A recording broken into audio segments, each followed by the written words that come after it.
Hello and welcome everybody to the Wild Rift Summoner Series, brought to you by Riot, Wisdom Gaming, and Nerd Street. I'm your play-by-play caster for the day. You can call me Kangas, and I'm joined by the one and only Alkbattery. We're splitting up the Jolly Alk duo. I'm in for the week, and Alk, it's been a while since we casted together. How you been, man?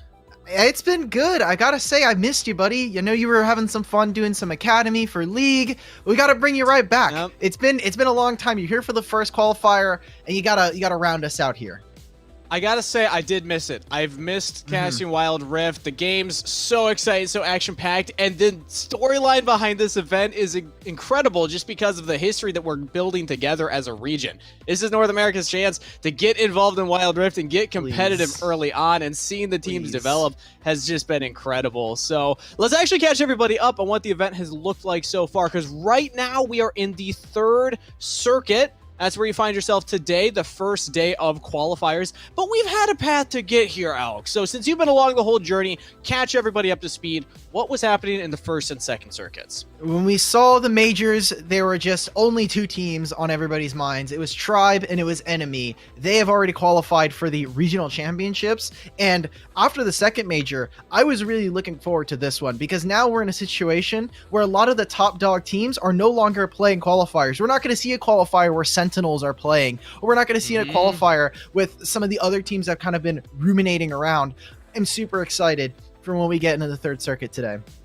Exactly. So the third circuit, it's going to be very competitive. We won't have the top teams because, again, Tribe Gaming and Enemy already qualified for that regional championships. Immortals, Cloud9 Sentinels, and Grilled Cheese. Hanging up Household there with the big names orgs here. Household names, all of them already qualified for the Major 3. But if you're looking at that third circuit, September 6th to the 7th, that's where we are today. We're competing for the major prize pool of 10K. But most importantly, we're determining the teams that will be making it for that grand championship with 70K on the line, and that alone 100K total prize pool. That's a lot of money for Wild Rift Esports, Alk.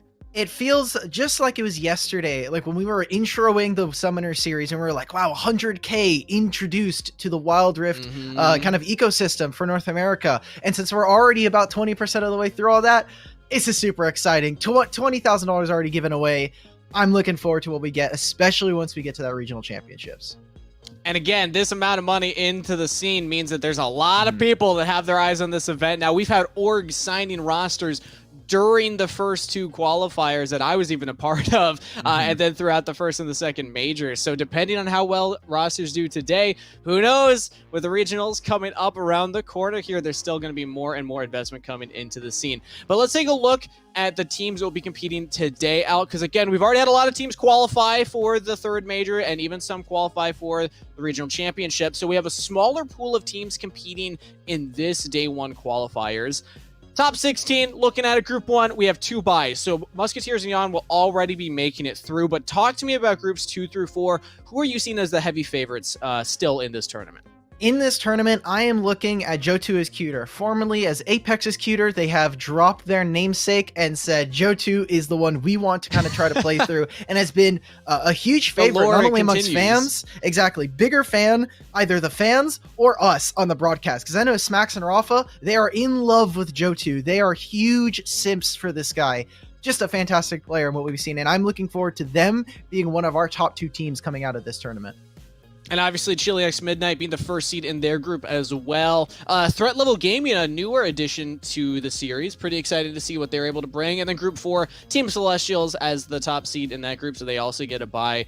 But I also want to give a quick shout out to Nia Van Hua over in Group 2, because apparently they have some really high elo players on this roster. I think that they could be a dark horse in Group number 2. But they could. Oh, yeah? No, I'm agreeing with you. They could. I'm looking forward to it. I think Group 2 is where we're going to see a lot of spicy competition, but that's not where we're starting the show. We're actually looking at Group 4 for our first match of the day. So let's take a closer look at this group here, really dive in, because we've seen a couple of these teams before. First off, Team Celestial, mainstay throughout the circuits. They were one of the few teams that took some of the first games off of Cloud9 in that first circuit. We were looking at them, we were saying, okay, this is the only team that has not gotten just completely swept by Cloud9. And here again, being the top dogs in the group, they already get 1 win. It takes 2 wins for you to be able to get out of this group and make it into the top 8 for tomorrow. Until City Banditos They have been in every single circuit. They've participated in every single qualifier, but have not found success quite yet. And this is where I think they're trying to make their mark and make their stance on Wild Rift Summoner Series.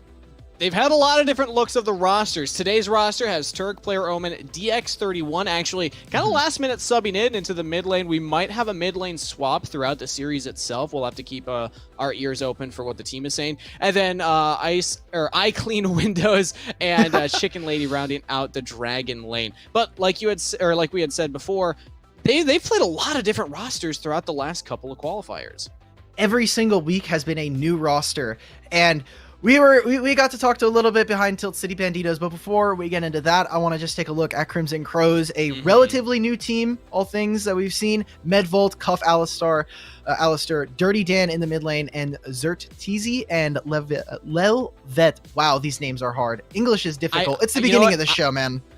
I'm just looking at Dirty Dan. I'm really excited that I get to shout out Dirty Dan during team fights. That's going to be a lot of fun. But we did get a chance to chat with a couple members from both teams. Now, Crimson Crows, this is their first time competing here throughout the Wild Rift Summoner Series. So we're going to learn a lot about them together. But chatting with Cuffs Alistair going into the day, I asked a couple of general questions, one of which was how long has the team been competing with each other?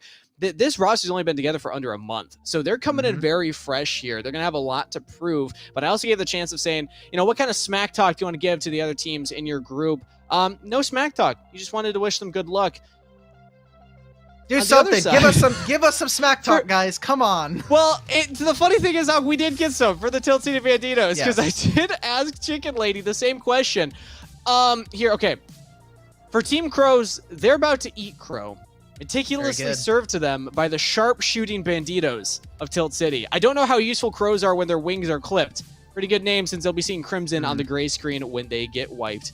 Thank you, smiley face. So, very different energies coming in from these two different teams. Oh, man. Just this smiley face, I think, really ties it all together. You've got a really great metaphor there in eating crow, and then something only possible in some mobile esports in our days now. It is all smiley only possible faces. In day one of the third circuit qualifiers. Tilt City Banditos on the blue side, Crimson Crows on the red. We're in the pick and ban for our first game of this match. It is a best of 3. You got to win 2 games in order to qualify here. And because of the seeding, both these teams will need to win 2 best of 3s in order to actually make it to tomorrow in the top 8. So we'll have to keep our eyes on how the rest of the group shakes out. But already Tilt City Bandito is focusing on the Fizz and the Malphite. Crimson Crows taking away Akali as their first ban. We're on patch 2.4b, Alk. So in your eyes, you've been playing a lot of Wild Rift. What are the big meta picks that we need to be keeping our eyes out for during pick and ban? Well, Kangas, most of it has stayed the same, although we've seen some new additions. I'm really looking forward to what we see from Wukong, because Wukong has mainly been a jungler for the most part, but received a huge buff on this patch, where now there is a ton of healing in his kit towards minions, where they had removed that to try and keep him out of the Baron lane, but now reintroduced to him. I think that this may make him a very dangerous flex when he is by far, if not one of the most dangerous champions in the game already.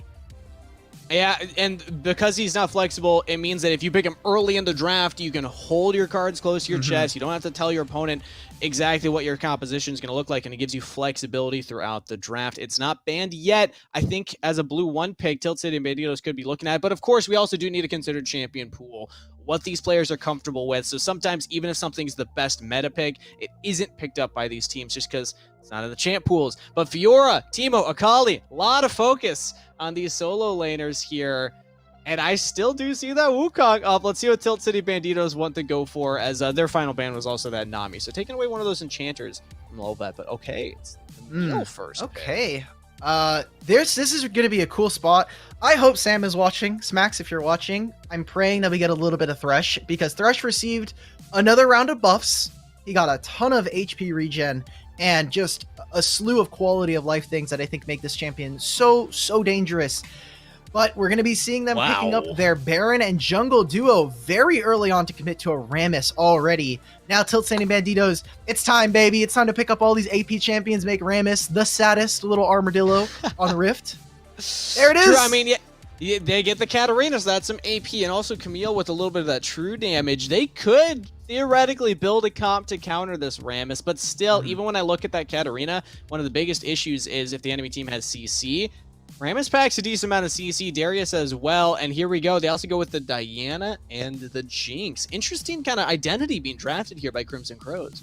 They have a lot of engage. I like this when we're looking at teams, especially in the qualifiers. Sometimes they get a little hyphy with the draft, and they're like, okay, we picked 5 like really sick carry champions, but no one is really willing to bite the bullet and play a tank. Already though, they have Darius, who can be a really nice frontline bruiser who makes Katarina's life very difficult. And same thing here with the Jinx and the Diana. They can dive forward, they can be very aggressive, and once we get to resets, I can't imagine anything going wrong for these guys. And we got the Lux lock-in as well here. Crimson Crows actually just lock it in positional order. Tilt City Bandinos, they don't go for the AP though. They go for Varus and Wukong to round out their composition. I mean, I like the Wukong pick still, like you're saying, strong in the meta. I like it earlier in the draft, so you're holding that flex, but it still will be going into that Baron lane because they already have the Camille locked in. I'm just worried that there's a lot of AD on the side of Tilt City Banditos and Crimson Crows. They locked in that Rammus early, so that Rammus can just perma-stack armor and be in a pretty comfortable spot. It's time to be one of the most broken champions in Wild Rift competitive play. Kangas, you said all these right things. You have too much AD. I think Camille and Wukong kind of fill a similar role where they both play Baron and jungle lane in the jungle position. But Wukong likes to build this really awesome item known as Black Cleaver and applies it incredibly fast. So that might have to be the first rush, especially from what we've seen when it comes to the bruiser builds.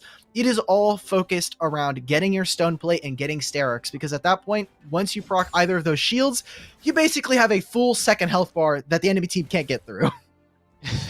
And also, I mean, a decent amount of AD, so the armor that you're going to get from Wukong as well will help you out there. But we're loaded on to the Wild Rift here, Alk. Game has started between Tilt City Bandinos and their opposition here in the Crimson Crows. Again, they got to prove a lot here. This is their first qualifier, so we're going to learn a lot about the Crimson Crows together. But when we're looking at these compositions, where do your eyes immediately go in the early game? Especially the jungle pathing, because Rammus, you know, he has a lot of CC. He can go for lanes that have damage already in them, but doesn't pack a lot for himself. I want to look at the Baron lane. We already see the junglers are kind of moving towards the other sides of the lane, so they're going to be probably affecting. I would obviously, if you're on the side of Crimson Crows, want to protect this Jinx. You have a lot of poke, especially with Lux in the lane, and you see how protective they can be. They have double heal here, so if I'm on the side of Tilt City, I want to try to affect this top lane. I want to make Darius the most useless champion in the game and set my Wukong off to be a true menace once we get into later game. And right now the lane is shoving in, so Medvolt might need to be careful, actually. I mean, yeah, you can try and deny some CS away from the Wukong, but look at where player Omen is here. Camille's going for a gank into that Baron lane, and already Medvolt could be in some trouble here. Darius pops both summoner spells. Looks like he's getting away to the turret. Ooh. As I'm casting from the mini-map. Almost goes down. Not quite. That was very close, but ooh, even Arena roaming up here. EX31 hovering where his own jungler or mid laner was roaming from, but no early kills. I still like the attempt from Tilt City, though. They definitely tried on multiple fronts there. I think Dirty Dan thought that they found an earlier kill because right before that Rammus gank, they ended up using the Ignite, trying to lower the Katarina, try to affect her in the early game. But if you cannot gain control of mid lane versus Katarina, you're going to have such a dangerous time for Crimson Crows. Katarina out roaming a Diana or any other champion really is just, it's hell to play. You don't have a lot of vision. You already see how much they've dominated the rivers on both sides for Tilt City Banditos. They need to get a handle on DX31. Otherwise, I'm getting a little doomsday, but I feel it. I feel it in my bones. The Katarina pop-off is possible. And already, it looks like Cuff Alistair has the same idea here. The Rammus hovering around the mid lane, but I love this positioning from DX31, hovering on the bottom side of the lane, because they had some vision on the bottom river. You can see DX31 knows that Rammus won't be approaching from that angle, so if the Rammus does gank, it will be from the top side of the river. Just a nice situational awareness from the sub coming in here for Tilt City Banditos. Again, I mean, they have a deep roster. Tilt City Banditos, they have, what, 15 players between their main team, academy team, and third string team. So they have a pretty deep pool of players to pull from. Something about that is just really absurd. Like, not in a bad way, obviously, but Tilt City Banditos, a team that has been Hey, playing they're in taking it every seriously. single one of the qualifiers. They have 15 players on call, ready and willing to try and substitute for their team. And DX31, we were surprised because when we were talking to Chicken Lady, or you were, we were like, okay, well, Dark Green is the highest ranked player on this team and is the one that is most impressive, but seeing them already have to kind of come out and have to sub out, I wonder if, because they are 16 and they're pretty young, and we're starting at about 5 p.m. EST, wonder if maybe school's not out yet, and they're just on their way from after-school activities. That's actually a good point. I hadn't thought about that one, but we'll see. We'll see how we're starting out the series. But currently in game number 1 here, Tilt City Banditos get priority around the dragon, and they start it up. It is the Infernal Dragon, and it looks like they claim it, but now a fight breaks out. Ramus just dives in as Turk trying to buy some space, but look at the Darius. Look at the damage coming in here from Medvolt. Can he get onto iClean Windows? If he can, it's going to be good news, but the rest of the team's already wiped. Medvolt didn't get enough done. The triple kill from TX31, making a quadra kill. The substitute popping off and on a rampage. Kangas, why is it that every time you get to start off on these qualifiers, you almost get a penta? Last time you actually were able to clean it up on that one, but we get a quadra kill already from Katarina. We were talking about it just before this. Can Katarina pop off? They need to focus their crowd control onto her, and they just weren't able to kind of lock it down. They came a little late to the Dragon Pit, so now Tilt City Banditos, they get their cake and eat it too. They get a ton of gold for themselves. They get the Dragon, and they'll be able to get this Rift Herald, unless Crimson Crows makes some kind of miracle engage. Oh, Medvolt just runs in for it, but he's that's dead. not the ultimate available anymore. Yeah, you're just going down here, but might have bought enough time. He's healing through it! Medvolt almost survives, but Turk too annoyed on the front line right there. DX31 doing the damage, and the Super Mega Death Rocket does not land onto the member that they needed it to. Very close fight there, but Tilt City Banditos, they win another fight and get the Herald this time. Oh man, both teams right here, it is all about who is the first person to get the kill. Because if Jinx is able to pop off in that last fight, we didn't see her get excited, and I think that made a world of difference for Crimson Crows. Where on the opposite side, we saw Tilt City Banditos, they went off. We already saw DX31 now having a pretty good game so far in this, but I mean, these fights have been close. We looked at Dirty Dan. Dirty Dan got a huge eclipse off of this Diana onto multiple members.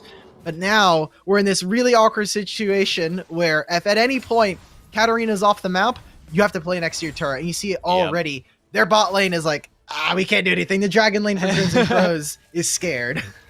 And I mean, I do...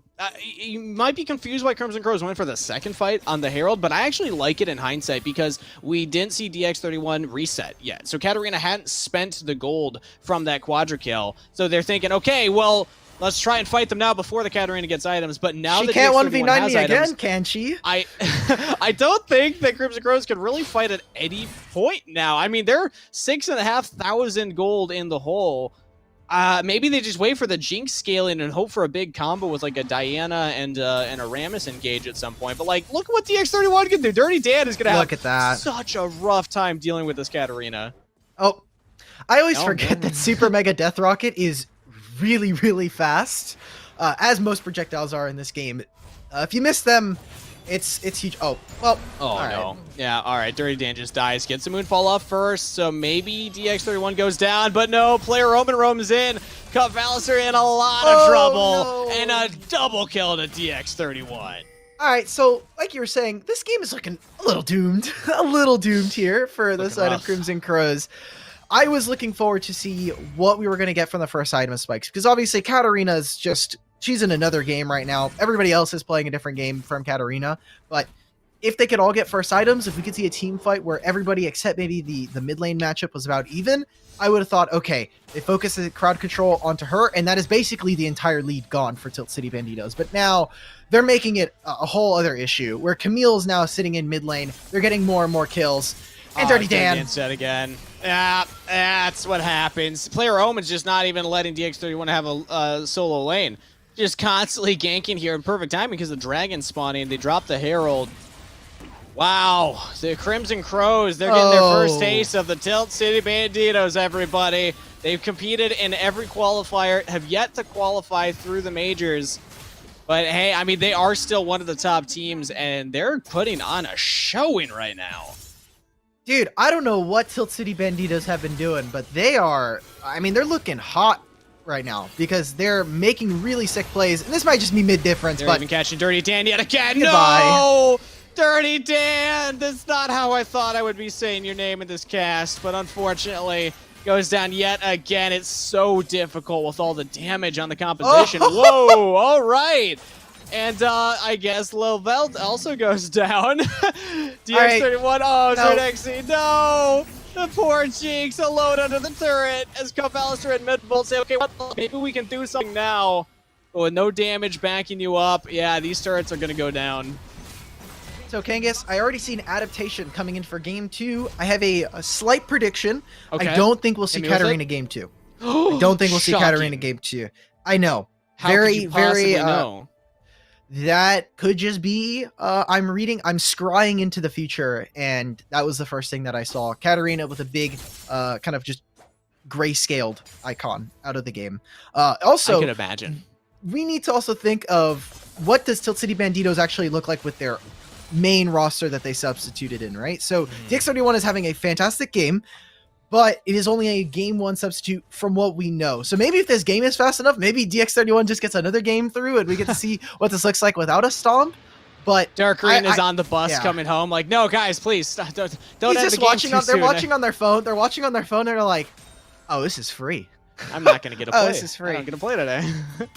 There are more get to play. series throughout the day, Yeah. though, so we'll see at least that. But if we're looking from the side of Crimson Crows, I mean, they're 13,000 behind. Pretty much impossible to come back, but if we had to make the argument for them, Alk, I am seeing globals. I am seeing the Lux ultimate. I'm seeing the Jinx ultimate. And I'm seeing tools that can catch picks in the side lanes. So maybe their answer here is to just try and gang up on individual members of Tilt City Banditos. Don't walk at the Katarina. That is not part of the plan. But another double kill over to DX31 because, yeah, that's like a 3-item Katarina at 11 minutes into this game. Now Dirty Dan feeling the pain as well. Medvolt has to flash away, followed by Player Omen. That's a 3-kill pickup for the Tilt City Banditos. Nobody traded in response. Game 1, an absolute statement from the Banditos. They really want to make it into top 8, but it doesn't matter if you make it into top 8. I mean, it kind of matters, I guess, but the big thing is making it to the majors. But they're putting their stamp on this game. They said, guys, we don't even want this to be close. We want to go to the next series. We want to make sure that we're ready. It is only game 1, but this is pretty demoralizing. I don't know how you feel about this, Kangas, but if I'm on the enemy team, there's 2 ways you can react to this game. If you're Crimson Crows, you can either say, wow, we got destroyed, and this is not fun, or you'd be like, okay, Katarina's really fed.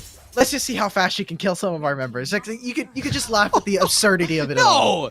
No, that's not what you... No, what you do, Alk, is you say, okay, we don't end this game until we kill the Katarina.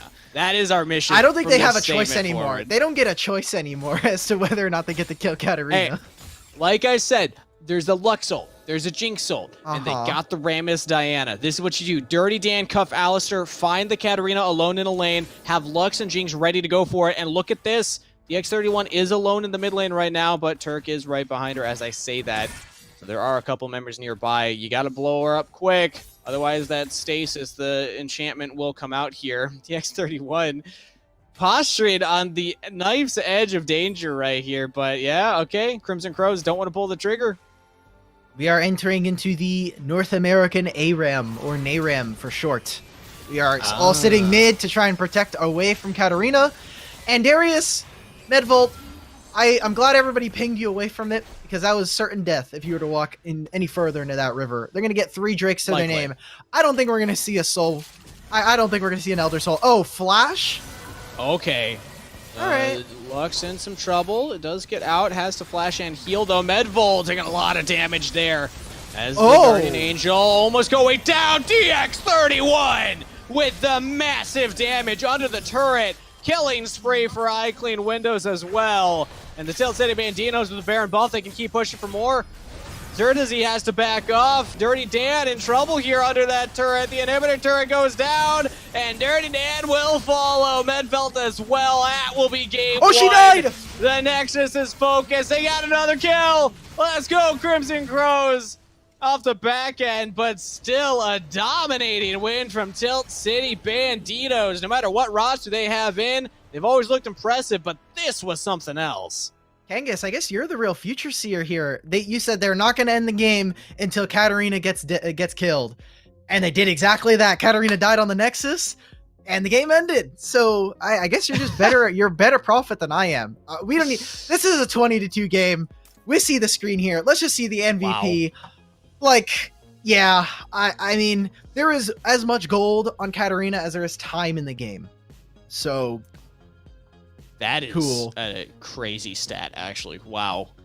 Look at that damage numbers. 24,000 coming up from DX31. That is, that's what we call an ideal substitution, everybody. Because again, a reminder, DX31 was not the starting mid laner for the roster going into today. They had to sub him in, or sub the player in over Dark Green, who is a 16-year-old kind of prodigy that we are excited to talk about. Hopefully we do still get to see Dark Green throughout the event, but I mean, yeah, after game one, what more is there to say? If you're on the side of Crimson Crows, you have to ban Katarina, right? So, yeah, I wonder which one we get to replace. Do you get to replace Akali? Do you get to replace Fiora? Are you replacing Teemo? True. I'm okay with any of these Teemo. bans. Give it, fine. Yeah, I think Teemo may have been a little bit like, we don't want to play Darius into Teemo, but I don't want to play Katarina against these guys. Please, never again. Unless they have a Galio mid pick. If they can play Galio mid, I'd say maybe, because if we run it back, it wasn't just the Katarina like being broken. You got a quadra kill at that first drag, but if you identify how you played that fight and kind of think of a better way to approach it, maybe you never find yourself in that position where Katarina has the quadra kill and then the double kill after at the Herald. You know, it was I'm surprised, Kangas. This reminded me a lot of the first qualifier that we did. It was time to coin flip at Drake. Drake decides the entire game. The person who got the dragon instantly won the game from there. Yeah. Every single time without fail. But I was not super pleased with some of the set of bans there. Specifically, I think Akali is kind of just gone for the time being, especially with how powerful Twisted Fate is right now. Plus the nerfs that she received this patch. I think that we may not see too much of the assassin from for the time being. But okay. if we're talking about like quick spot fixes, that's the first one. Akali or Teemo, really, either one.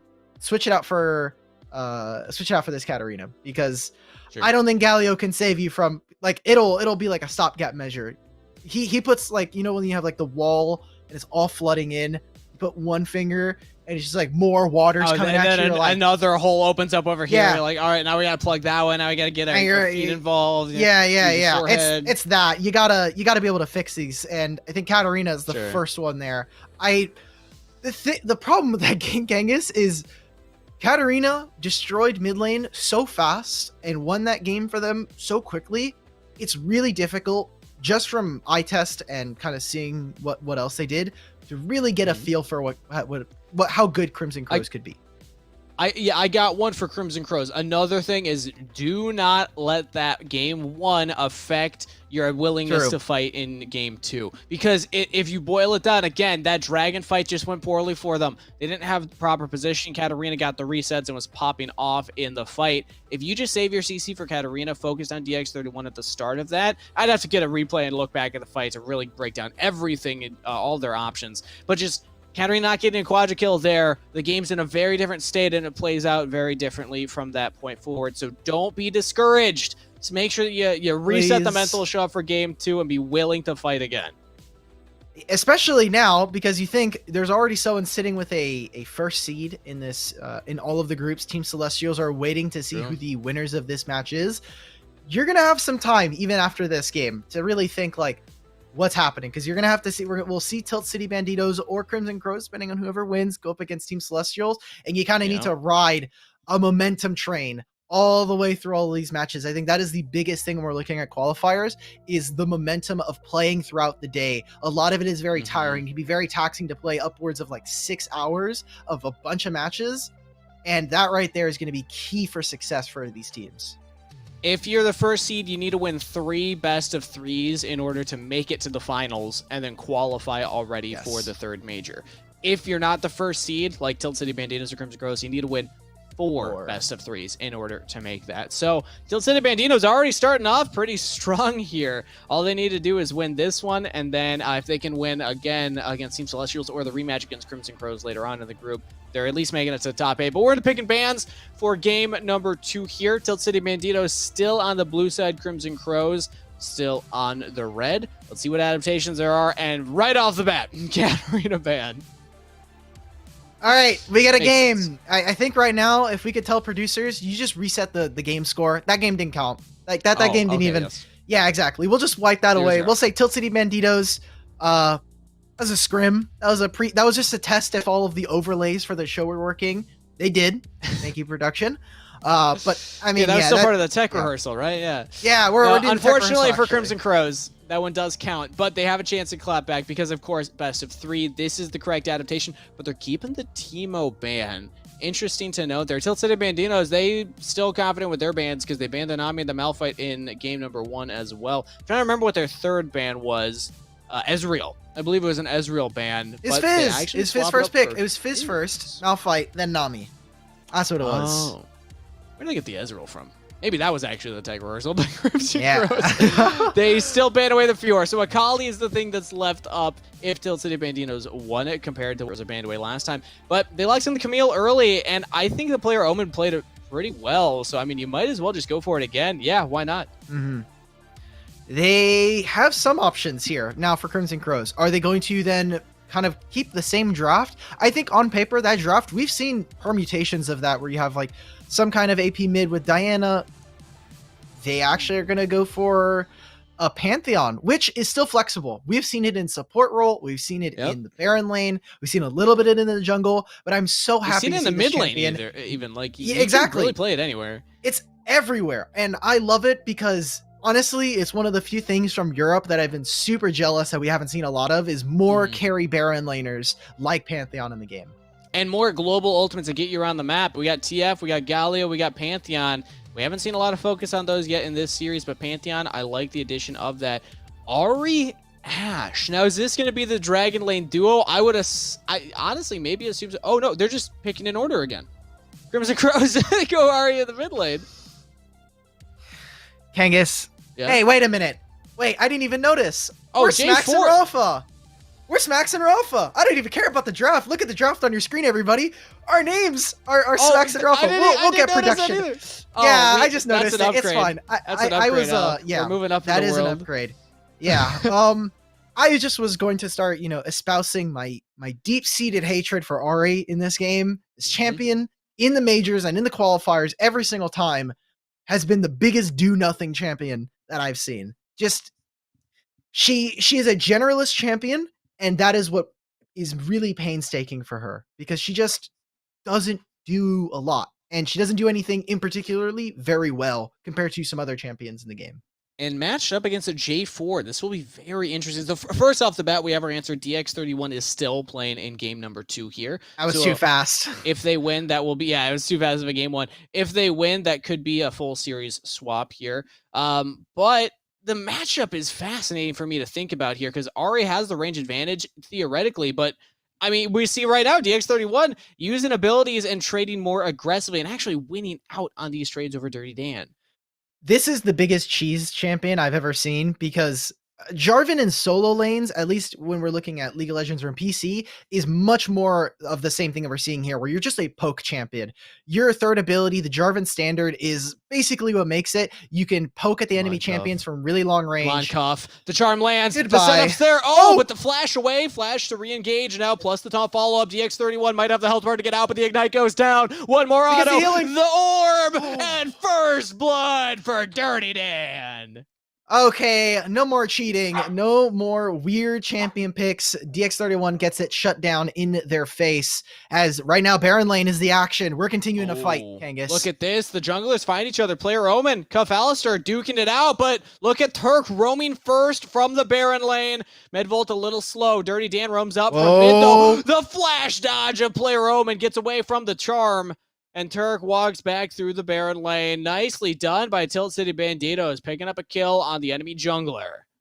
That was very dangerous because Rammus is incredibly tanky. And right now, just getting all of these summoners away from the dragon lane is so, so key. Just makes it so that now Ashe, or not Ashe, but Lux is a huge target to look at. But for Tilt City and Banditos, it's good that you're getting kills. I mean, I think Jarvan will probably serve a similar role throughout the entirety of the game, which is just flag drag, make you sad right onto Ashe and Lux because of how immobile they are. We'll have to see what the execution is. Every champion is hitting level 5, and Dragon is spawning in the next minute and a half. So need to see what that first objective is like before we get anything else. It's going to be kind of spicy. And what the lane state will be as well, because the Dragon lane's currently resetting early here from Tilt City Banditos. They'll have their items purchased and can get recontrol of this lane. Whereas if you look at the side of the Crows, they are going to have an awkward reset for this Dragon if they don't get back fast enough. But Blair, I'm going for another gank into the top lane. Medfold hit with a Hextech Ultimatum. Turks here as well. Explosive cast misses. Whoa. And now Cuff Alistair joins in. Plus, again, another roam from Dirty Dan. Oh, the charm misses. Hits a minion. Ah, it's unfortunate right there. Could have been a big setup. But Tilt City Banditos do get away. So they invest a lot of ultimates here. So they will have to reset or look for something. And DX31, you dirty cheeser, stop it, man. Just stop it. You don't have to look for something every time. They're just constantly getting wave control in mid lane and shoving it in. Now with 15 seconds, this is basically the point of no return. If you are not going to reset, it is on your team to try to hold the objective for as long as possible before this starts. It looks like both teams, they don't want to start it on spawn yet. Right now, we're looking at Rammus clearing out the top side, clearing out their quadrant, and maybe this is a chance for the side of Tilt City Banditos and Crimson Crows to make trade plays. One team go for the Rift Herald, and one team to go for the Dragon. It's an Seems option, but right now, both are converging on the Dragon. I mean, looking at the mini-map, we have 4 members from each team on the bottom half of the Wild Rift. Dirty Dan getting control of the mid lane first. The X31 actually had some control of that here.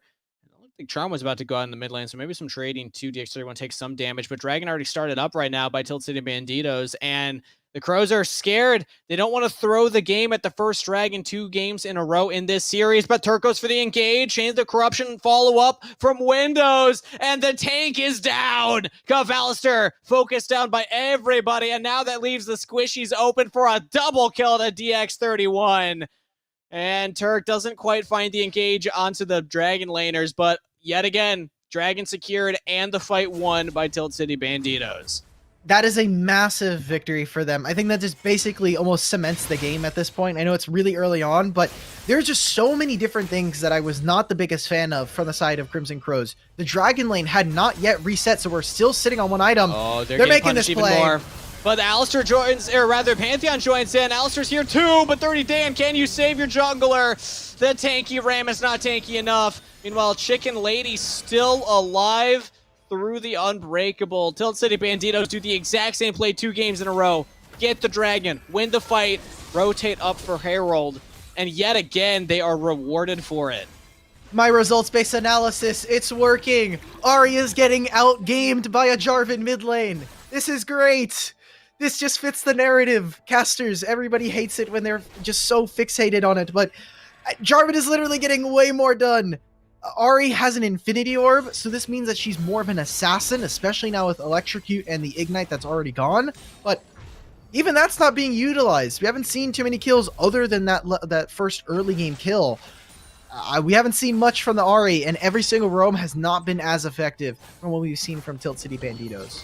Right now, though, there's no big objectives on the map, so nothing to fight for. This gives a window for Crimson Crows to try and catch these waves, get to their 1-item power spikes before the next Dragon comes up. But Tilt City Banditos, you gotta be careful around them. They have their 1-item spikes on pretty much everybody, and they can take any fight that they find. Speaking of, Zertazi not respecting the engage range of a Camille. Yeah. Locked down, though. Lelvet saving the 80 carry. But can they save the jungler yet again? Cuff Alistair hung out to dry as the tank, and now another dive. And Chain of Crystal Arrow used early. That means it's not available during the dive. And the Cataclysm comes down onto 2. 2 more kills, and another double kill to DX31. Is this another 7-minute dive? Dirty Dan has to use the Spirit Rush to get away, as the Herald will get 2 charges on 2 turrets. Tilt City Banditos, this is a set play for them. They've now done it 2 times now, where it is a 6 to 7 minute dive onto the Dragon Lane, and they find another set of kills for them. They then rotate, get more pressure in mid lane. I mean, this is just clean Wild Rift being played from Tilt City, and a little bit of outskilling, I think, from certain members. They are doing a fantastic job so far, and I mean, it's already, they've almost doubled their gold lead in a matter of moments from them. If you have a comp like this, again, from Crimson Crows, honestly, very similar to the first game as well, you want to play around the map. This isn't necessarily a comp that likes to group up and fight these big front-to-back 5v5s. You have the Pantheon to ult into side lanes. You have the Lux ult and Ashe ult to follow up as well. You want to play through those lanes rather than grouping up, and you also need to respect the engage range of a Camille. Player Omen has constantly been catching people out because, I mean, Crimson Crows don't even see the Camille, and then she's on top of them. So you need to get your vision down, track the enemy jungler, and then make your own proactive plays. You think they were looking for it on the top side right now? The Crows will hopefully get at least a turret for all the time that they've been spending on mid-volt in this top, or in the Baron lane solo. So, Kangas, think about all of the engage range that you were just now referencing. Camille can be off of your screen and suddenly engage on you, and you get stunned, you get the Hextech ultimatum and all that. But imagine playing against Gragas and a Jarvan. Similar things where Jarvan can flash, or sorry, Gragas can flash body slam and use the explosive cask, and suddenly that is a lot of just space being covered in an instant. As well as the Jarvan, which can just come out of nowhere. They're going to try to make this steal. Can they take the dragon? Let's see it, Crimson Crows. No. Oh, Charm lands onto player Omen, but now that's a lot of tools used. Look and at so this. The engage just comes through. The range is insane. Got Ballister buying a lot of space. That's some low health bars. Player Omen going forward. Hextech ultimatum pops. And the knockup onto Dirty Dan. Domination from Tilt City Banditos. Another double kill. That's not running. Oh, the Pantheon. What was that? That's not running. Skyball not quite finding it. And Dirk will chase under the turret. iClean Windows gets the kill. A clean ace for the Banditos. They make out highway robbery with basically an ace coming out against Crimson Crows. Kangas, this was not even close in terms of the matchup. They have been smashing from minute 1 in both of their games. And imagine, you're going to have to, Tilt City Banditos, they're primed and ready to go up against Team Celestials, and if Team Celestials, if they're watching, what do they take away from this? They don't know what Dark Green plays, and you got a cheeser in the mid lane. Oh, maybe the game's still going, though. No, player Arman's out. You're Camille. You're fine. Hook shot's over. Yeah, I mean, back to that point, though, they can learn the game plays, the book that the Tilt City Banditos are following. Like you had identified, Alk, get that dragon, go to Herald. Go for the 7-minute bot lane dive. You know, they are doing a couple things that maybe are now telegraphed for Celestials going into their match against Tilt City Banditos, but for now it's working against the Crows as the Baron is also started up. Steal it, Alistair. Steal, has the ultimate, has the smite. Do you go for this? Oh, a little late, but now into the pit. They have to commit to the fight now. A lot of damage down. They almost get one, but not quite. And now the wipe's coming back through for Tilt City Banditos. Flashing forward as player Omen. Zerdazy in trouble. Killing spree for Turk. Charm lands from Dirty Dan. And Pantheon's actually trying to dive onto the back line. No, actually just went into the mid lane right here. Safe under turret for now, but the only member left for the Crimson Crows, and yet again, Tilt City Bandito is just getting everything off the play. I think Crimson Crows a little bit late on a lot of these engages. They're just maybe 2 seconds away from being able to go for a steal, and then they engage after the objective is gone. If they can tighten up their ability to engage, if they can tighten up their windows for shot calling, I think then we might see a much more even game in future. But for right now, Tilt City Banditos, this is their game to lose at this point. Like, they're so far ahead. They have item, experience, and gold leads just across the board. And who is there to really stop it? I've been loving playing a lot of Ashe in solo queue, but this is a nightmare situation where everybody has so much mobility that can't really stop with just a measly slow. Just a reminder, as the arrow does come out with player Omen, but safe for now. A reminder that Tilt City Banditos have been playing in the qualifiers for months now. I mean, like they've been trying to qualify for a major for so long and have just yet to find the right roster, the right tournament. And we said we don't have the top 6 teams competing here. This is prime time for Tilt City Banditos to actually make the run that they've been looking for the entire summer.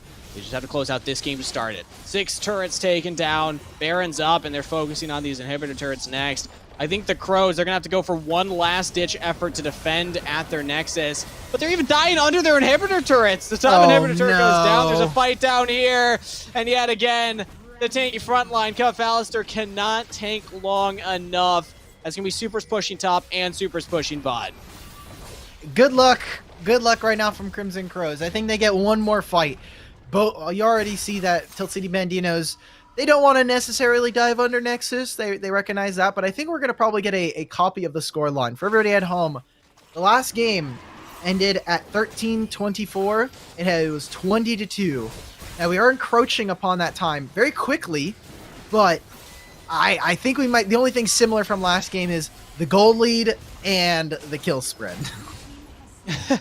And this time we didn't get a quadra kill. You know, like, true. Come we on. didn't get a quadra kill to open the game. X31's only 7-1-7. What is going on here? Yeah, I can't believe it. Also has died early in this game. The Crows, in their first qualifier, they're starting to see the competition level in North American Wild Rift. Tilt City Banditos, yes, they haven't qualified for a major yet, but they are still a fierce team to go up against in your first ever round. Crimson Crows, can they hold on right now with Supers pushing top, pushing bot? They only have this middle inhibitor turret left alive right now. The Banditos will have Baron up in 15 seconds. Oh, this is such a bad Oh, and they're sitting on a ward, though. From. They're sitting on wards, gamers. They are sitting on there a ward. It is. They just cleared it out. They cleared it. Okay, 22k gold lead. Will this be enough? I think it will be. I think we all know the answer, but we got to play it up because there's a Baron and there's a chance for a steal. Player Omen actually goes over the wall. Cuff Alistair not spotted yet as the ultimate has Smite. Dirty Dan trying to get vision in there, but they engage over the wall! They catch him before there's even a chance at a steal. Double kill comes through yet again for GX31 into the pit. Goes Medbolt, but just to his inevitable demise. And the Tilt City Banditos absolutely popping off in this first series. With this Baron, they should just be able to end the game.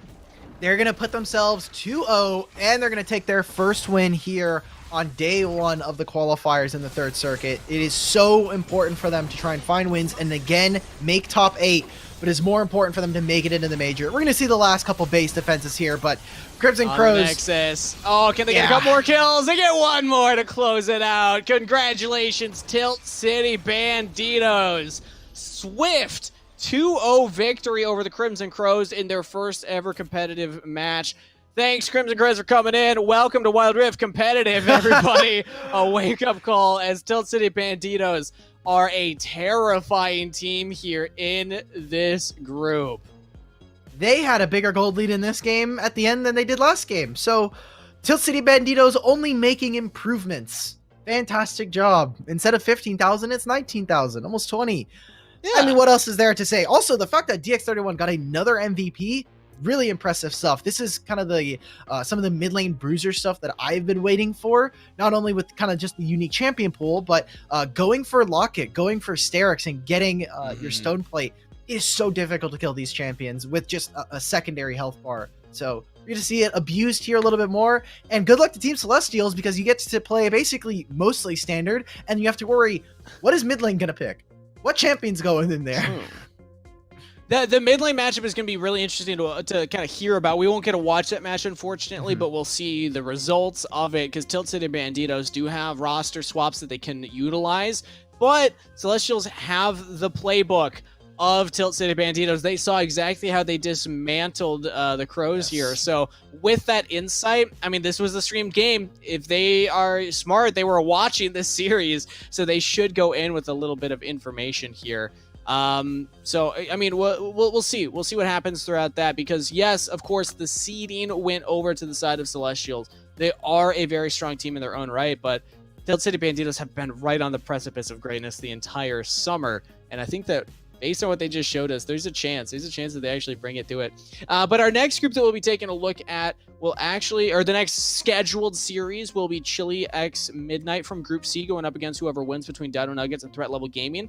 And I am hearing that we're seeing what we can do with scheduling of that if we can get some more insight into those games and how they're going here.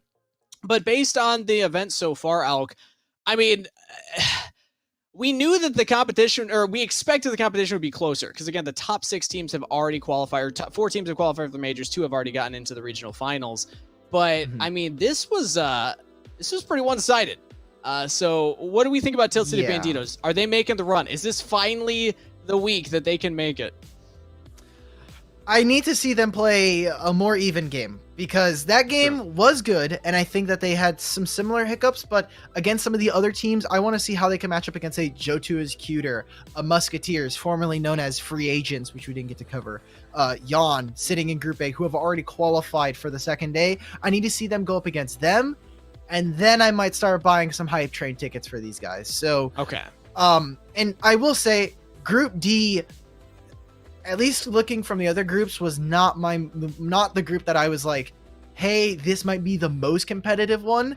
I'm specifically even looking at Group C, not even just B, as one of the ones that I'm looking forward to see, and hopefully we get some really close games there. I like looking at all the groups. I think that there's dark horses and there's fun, just storylines to follow. But I am actually hearing that we are going to be hopping into Group 3. But we're not for the second scheduled match. We're actually going to catch Game 3 of Dino Nuggets versus Threat Level Gaming.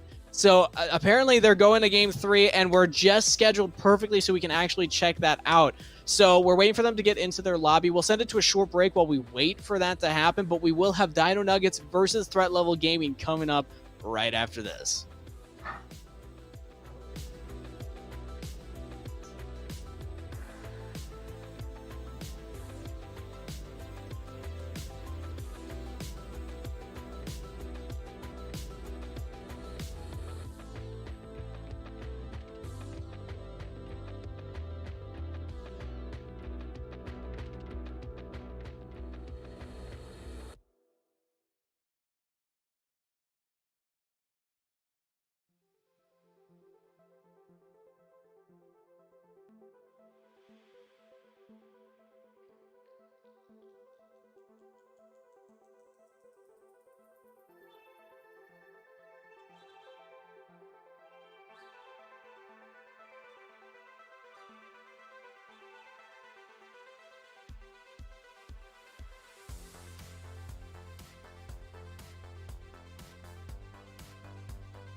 Hello and welcome back, everybody, as we're preparing for a surprise Game 3 between Dino Nuggets and Threat Level Gaming. Not because we weren't expecting a close series between these two, but because we just finished perfectly that we're able to actually hop in and watch this game as well. So, Alk, not knowing what happened throughout Games 1 and 2, what can you tell me about Dino Nuggets? Because I know that you did get a chance to chat with some of the players, and we've seen this org throughout the series so far. They've played in other qualifiers. They have played through a bunch of qualifiers. They have one of the best logos that we have here. And with a few new players, I think that this is going to be this has to be a different look for them. I don't know what else to say, man. Like, Dino Nuggets, I've been a big fan of just the logo, but we haven't really gotten too many of their stream games on. So true. I'm looking to see what Dino Nuggets kind of put forward. And when we're looking at Threat Level Gaming, this is a brand new team coming through with, I mean, how else Kangas? I cannot wait to potentially hear your boisterous voice talk about Easy Clap XD having a 1v9 performance. I'm gonna have to include all the D's though. XDDD. There's triple D's in there. Hopefully, Easy Clap's the one popping off throughout these games, so I can actually do that. But the bands coming through here: Dino Nuggets on the blue side, Threat Level Gaming on the red. Dino Nuggets already banned away that Twisted Fate, and notable the Camille ban from Threat Level Gaming. We did see Camille Blue 1 for the first two games of the day. I think that these are pretty meta bans so far. These don't seem like pocket pick bans to me. Oh, there's a call. That one makes me a little strange. It makes me a little worried. If you're gonna ban away Twisted Fate, you usually want to keep a Kali up, vice versa as well. So I think they just want to try and protect the mid lane, make sure that Names does not get a 1v9 champion that can kind of just turn the game on its head, especially when we've been highlighting globals. It's so easy. You don't have to do any kind of special macro play. You could just press a button and you end up somewhere else. It's so cool. So getting rid of that, and I think Ziggs is a perfect answer to that. Another champion that can affect so many different lanes incredibly quickly.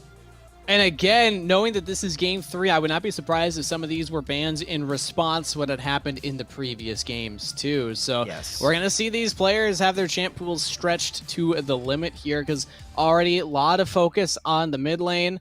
And, you know, with 3 champs taken out of that pool, I'm wondering what names and hiddens will go to next. One more ban coming in from Dino Nuggets.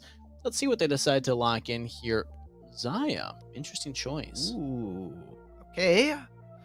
Rakan has, Xayah has received, I think, a quality of life buff earlier, either a few patches ago or this patch, and I've just been a big fan also, just Xayah Rakan. They're so powerful. Rakan, we've seen people like Charm on IMT put so much work in on this champion, and the name of the game from the Dragon Lane is not only obviously an engaged AD carry that has some form of just high amounts of damage, and for supports, it is lane dominant, it is ability to engage, and that's why we've been seeing a lot of enchanters. Nami, Janna, they have been really strong in the Dragon Lane, but still why we're seeing also Alistar and Rakan. But we do have a lot of those enchanters available. None of them were banned away, so Nami in particular is on the table. Galio is the final ban from Threat Level Gaming, but Dino Nuggets want the Gragas. The Gragas locked in blue 1. Again, still pretty flexible pick. Can be played in multiple roles. Gragas is just... Gragas is one of those champions that I don't... Gragas is just here to stay, I think. Unless they really don't like where this champion is right now in the state of being in Baron Lane. This champion is just so flexible. Can even be played support. We haven't seen too much Senna recently, but Senna Varus has been very popular and definitely still something available to the side of Dino Nuggets. The answer from Threat Level Gaming, Garen, Braum, they're getting the buff boys together for their first 2 picks on the red side. Now, Garen, I mean, these are not flex picks. Garen will, like, 9 times out of 9 go into that Baron lane. Braum going into the support role here. I see what I did there. But then Dino Nuggets lock in the Xin Zhao and the Rakan. So they are showing that this Gragas will not be support. They have their jungler locked in with the Rakan, even though the Xayah was banned away. And there we go, Alex stealing our hearts by picking up his dog. Grace has to get an idea. You can see right now just the blank expression across her face and just overall non-interest in this draft. Some Grace analysis of this draft? Well, Grace, what are your thoughts on the Ken What do we think about this one? Riveting. Good point. I love it. Yeah. Really? You're willing to put money on it. Impressive. Oh. All right. Well, Alk will have to pay that up later. We'll catch up on that bet after the game. Dino Nuggets locking in the Kaisa and the Orianna as their blue 4 and blue 5. So when we look at the identity of this team composition, they have engage options, but they also have a lot of diving tools. So it feels like they got choices that they have to make as they're approaching these team fights. I'm super interested in threat level gaming right now because Kennen received a lot of buffs, and when I was looking at this champion, Sam, or Smacks, me and him were kind of theory crafting whether or not this could be a dragon laner now, or it can just be a very, very strong Baron laner. But I'm super interested. It is an okay matchup in my head against Orianna. The engage is going to be very, very heavy for both of them. But Olaf versus Xin Zhao is the one that I am interested and will be kind of, I think, the early game determiners for both these teams.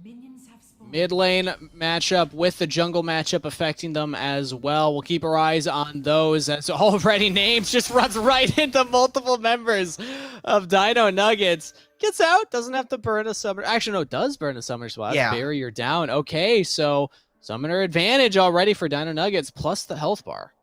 They want to try and take control very early on in this mid lane, determine it, and because of how Orianna can operate in the early laning phase, this will be a very tough first set of minutes here for names. Obviously, energy is not going to be an issue, but the amount of damage Orianna can put down early game, and now without barrier, with half of your health bar gone already, it is an early investment from them, from the side of Dino Nuggets. They want to try and win this game pretty... Don't do this. Ace, get it? No! Oh, close. Almost got the steal. I saw that ward down, and then I saw Orianna position where I was like, oh, God, this would be so tilting for an easy clap. But no, it does secure the big Raptor. But now this means that Ian does have some more information. Is spotted on a ward down in the bottom river here, so information going to both ways for each jungler. They might spot each other on the bottom river here, but already... Oh my god, guys, Olaf, this is cheese. Ian wants to gank the mid lane? All right, interesting pathing coming in from these junglers. That is a massive detour in terms of gold and experience, where the entire time, what's happening for Olaf? Olaf is just hitting those camps, hitting that gold, keeping up, and will even get time to do the scuttle. So I think it's a massive kind of a win for TLG, as they will not have to worry about a kill, and at least helps this Olaf in the early game continue to kind of snowball that lead that we were talking about. Before we move on, Kangas, I'm a little bit worried talking about this Grace bet, because Grace is one of the worst roommates known to man. She doesn't respect the bathroom rules. She barks a lot, so she's kind of a loud roommate, and she doesn't pay bills. She just gives me more bills to pay for. She doesn't work. She just sits here, takes a nap. I don't know if I can really foot the bill on this one. I hate to break it to you, Alk, but Grace is not actually a roommate. She is, in fact, a dog.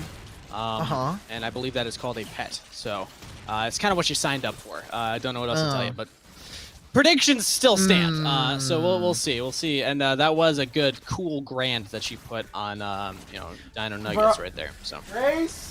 Hey, at least I gave you the team. At least I gave you the team that's 1,000 gold in the lead. Speaking of, looks like TLG want to make their next play happen in the Dragon lane. Easy clap. It's fight night. Towards the bottom lane. Pops the Ragnarok. They're going right onto ICAS. Flash away. Barrier used. ICAS gets to safety. So what do they gain from this? They were trying to protect Threat Level Gaming's Dragon lane here, as they had not hit level 5. That had been something that we saw from Dino Nuggets early on here. But getting the summoner spells away from Kaisa is huge. We have about a minute before the Drake spawns alongside the Rift Herald. So now there's a lot of options for Threat Level Gaming. Do they want to go for the Dragon, or try to punish this again, look for a dive potentially right after it? There's a reset that comes through from Dino Nuggets, so they're trying to avoid that potential dive, wait out those timers as long as they can, and also Dragon will be up here in 30 seconds, so they get some gold, but Names has to pop again. Both summoner spells right as Dragon spawning in 23 seconds. That might be the more impactful spend of summoner spells, because that's a big engage tool. But now, speaking of engage, looks for it onto hidden ace. Flash out from the Orianna. Ian right into the mid lane here on easy clap. There's no Ragnarok available anymore. Taking a lot of damage, and that will be first blood picked up by Dino Nuggets. Okay, I was going to say, Dino Nuggets, you probably have access to the Dragon before Threat Level Gaming, but I think all this is going to do now is it's going to dissuade Threat Level Gaming from wanting to do this trade. You don't have Flash, you do not have Ultimate on names on this Kennen. And it looks like already they needed to get a few resets in, specifically for their Dragon Lane to come back out onto the map and get ready for this Drake. I like this trade from Threat Level. They recognize we don't have access, we do not have permission to be here, so let's look around mid lane, let's set ourselves up for the Rift Herald and try to get some early gold from taking down turrets and some plates. Yeah, the Dragon's not focused from either team right now. Still is available. Same with that Rift Herald. And look at this. Threat Level Gaming actually have a lot of vision control on the top river. And multiple wards placed down. And even as I say that, Danklight is realizing this too. So the Rakan, the support roams up here. Spot out if Rift Herald's being taken. The jungler's here as well. So Dino Nuggets actually, they opt for the Herald play. Wow. This is a good roam from Danklight, recognizing that they have a timer here. They just pushed in a wave on the Dragon side, so they immediately go for this. And it looks like, I may have gotten it wrong. I got it in the inverse. I just heard an Ignite go off, I'm pretty sure. That was Temp. But Cass trying to make a steal, trying to do something here. I don't know if they're going to be able to do this. They could take control of mid lane. Might even just try to find a fight here. Danklight approached, but not going to pull the trigger as the Rakan. That's the big go button of this composition. The Rakan plus Orianna combo, very dangerous for the side of Threat Level Gaming to worry about. Rakan can battle dance in, and then the shockwave comes off of that ball delivery system. Also, Xin Zhao, decent ball delivery system too. But that's just a trade of objectives at the end of the day. Not a lot of fights happening early on here, Alg. Very different series, but I mean, this is game 3 of this series. Again, if you're just joining us right now, we didn't get to see the first 2 games, but because of the timing of the last series, it ended so quickly, we were able to hop in and watch this one. So we're treated to some extra Wild Rift. Wow, okay. I mean, not much is doing, like you were saying, but it is constantly a fight for priority in a lot of lanes. I think really what we've seen from Dino Nuggets is this Dragon lane is still waiting. Aims? Heals again, has flash available, doesn't use it though. Slicing Maelstrom instead, so at least saves the flash this time around, but does not turn the play. Easy Clap is now into the mid lane here. Ian actually engages onto Easy Clap. A lot of damage down. Orianna following up as well, but Ian taking some damage himself. Shockwave throws down, and there's the redemption coming in from Danklight, keeping ENF in this, but the turret stays strong. It has not fallen yet. They got really close to finding a kill there. We saw Seraphim shooting from the Dragon lane, trying to find a kill with the Super Mega Death Rocket, but not able to do much. And because now we're in this really cool spot for Threat Level Gaming, where they're even in their Dragon lane for the most part, and really all that Kennen is down is a little bit of gold and now a little bit of an experience. Seraphim finds one reset, finds one kill from maybe an over-aggressive Xin Zhao, and this game can be completely on its head. The Kennen, I mean, we talked about the ultimate engage of the Rakan plus Orianna. Kennen basically does that himself, so he can have that combo. And now the play on the bottom side, Danklight could be in trouble here, but so mobile on this support, so just gets out easily. Threat Level Gaming have not yet found a play. They keep looking for it, especially in this Dragon lane, but yet to really execute. They have not been able to strong arm a play. Names might find something. Ooh, doesn't have the Slicing Maelstrom, so can't hard commit to it, though. Close. That has got to be one of the worst trade deals that we saw in the Dragon lane. They're fighting. Easy Clap X DDD goes in. Speaking of it, speaking of bot lane, Danklight looks for the engage here. Dad, very low on the Braum. Has to flash away. Also used the Ignite plus heal from the Seraphim. But now look at this. ENF here as Xin Zhao. They can go for the dive. The back completes. Dad wouldn't get out too. Ian has to flash away. Easy Clap was there at the perfect time. Oh, but Temp killed him. Okay. Temp killed him in a solo under the turret. Let's go. Let's go. Temp keeping TLG in this game when they're 2,000 behind. But hey, at least your Garen can do that. Important set of maneuvers there for Threat Level Gaming that their Dragon lane did not go down. If they had found the kill there, that is a turret being taken and not much for Threat Level Gaming to really be able to respond. So the fact they're able to survive there is massive. But I mean, Olaf is going for a little bit of a tankier build, does not have the Stone Plate quite early on, does have the Black Cleaver, so a lot of health. But with so many ranged members, it is so difficult to try and out-heal them when you have a Xin Zhao, you have the Shockwave putting in damage, and that Ragnarok is going to have to be impactful if they want to try and survive. Right now, focus from TLG's in the top lane, though. Baron turret goes down. This opens up Temp to get around the map here. If your Garen's able to win the solo lane matchup and is up 1,300 gold, actually about 1,400 here, get that Garen to join the team fights. Dragon's up in 6 seconds. Maybe they can run Temp down there right now. Has the teleport as well. So could just look to join in that way. But Dragon's already started by Dino Nuggets. Teleport. PLG half teleport comes through. We're going to see a team fight here. Kennen has ultimate available. Watch for names is engaged. Ian in some trouble here. Already taking a lot of damage. Goes down to start the fight. And so does the Gragas follow-up. Now, re-engage comes through here from Dino Nuggets. Light actually keeps Harambe alive, but Dragon focused right now. Can Kaisa clean this up? Answer's no. Dragon secured by TLG, even though it was started by Dino Nuggets. Nice global play from TLG.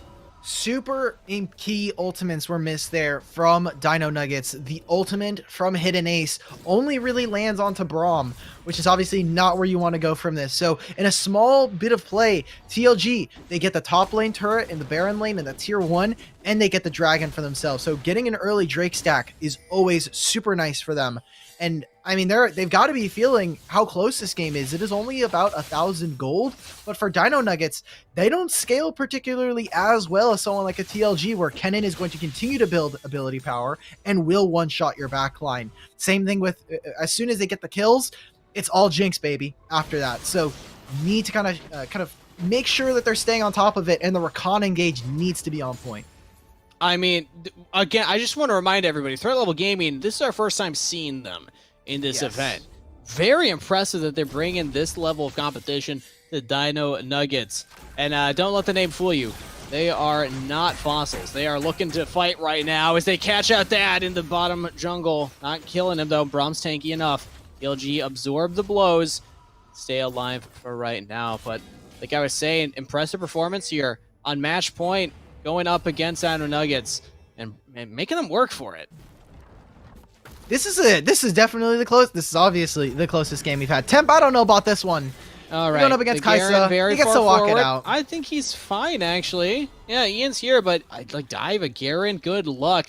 But 4 members from Dino Nuggets topside. Look at what TLG is doing. They send people bot. They'll just take the Dragon turret, but Baron started. Oh no.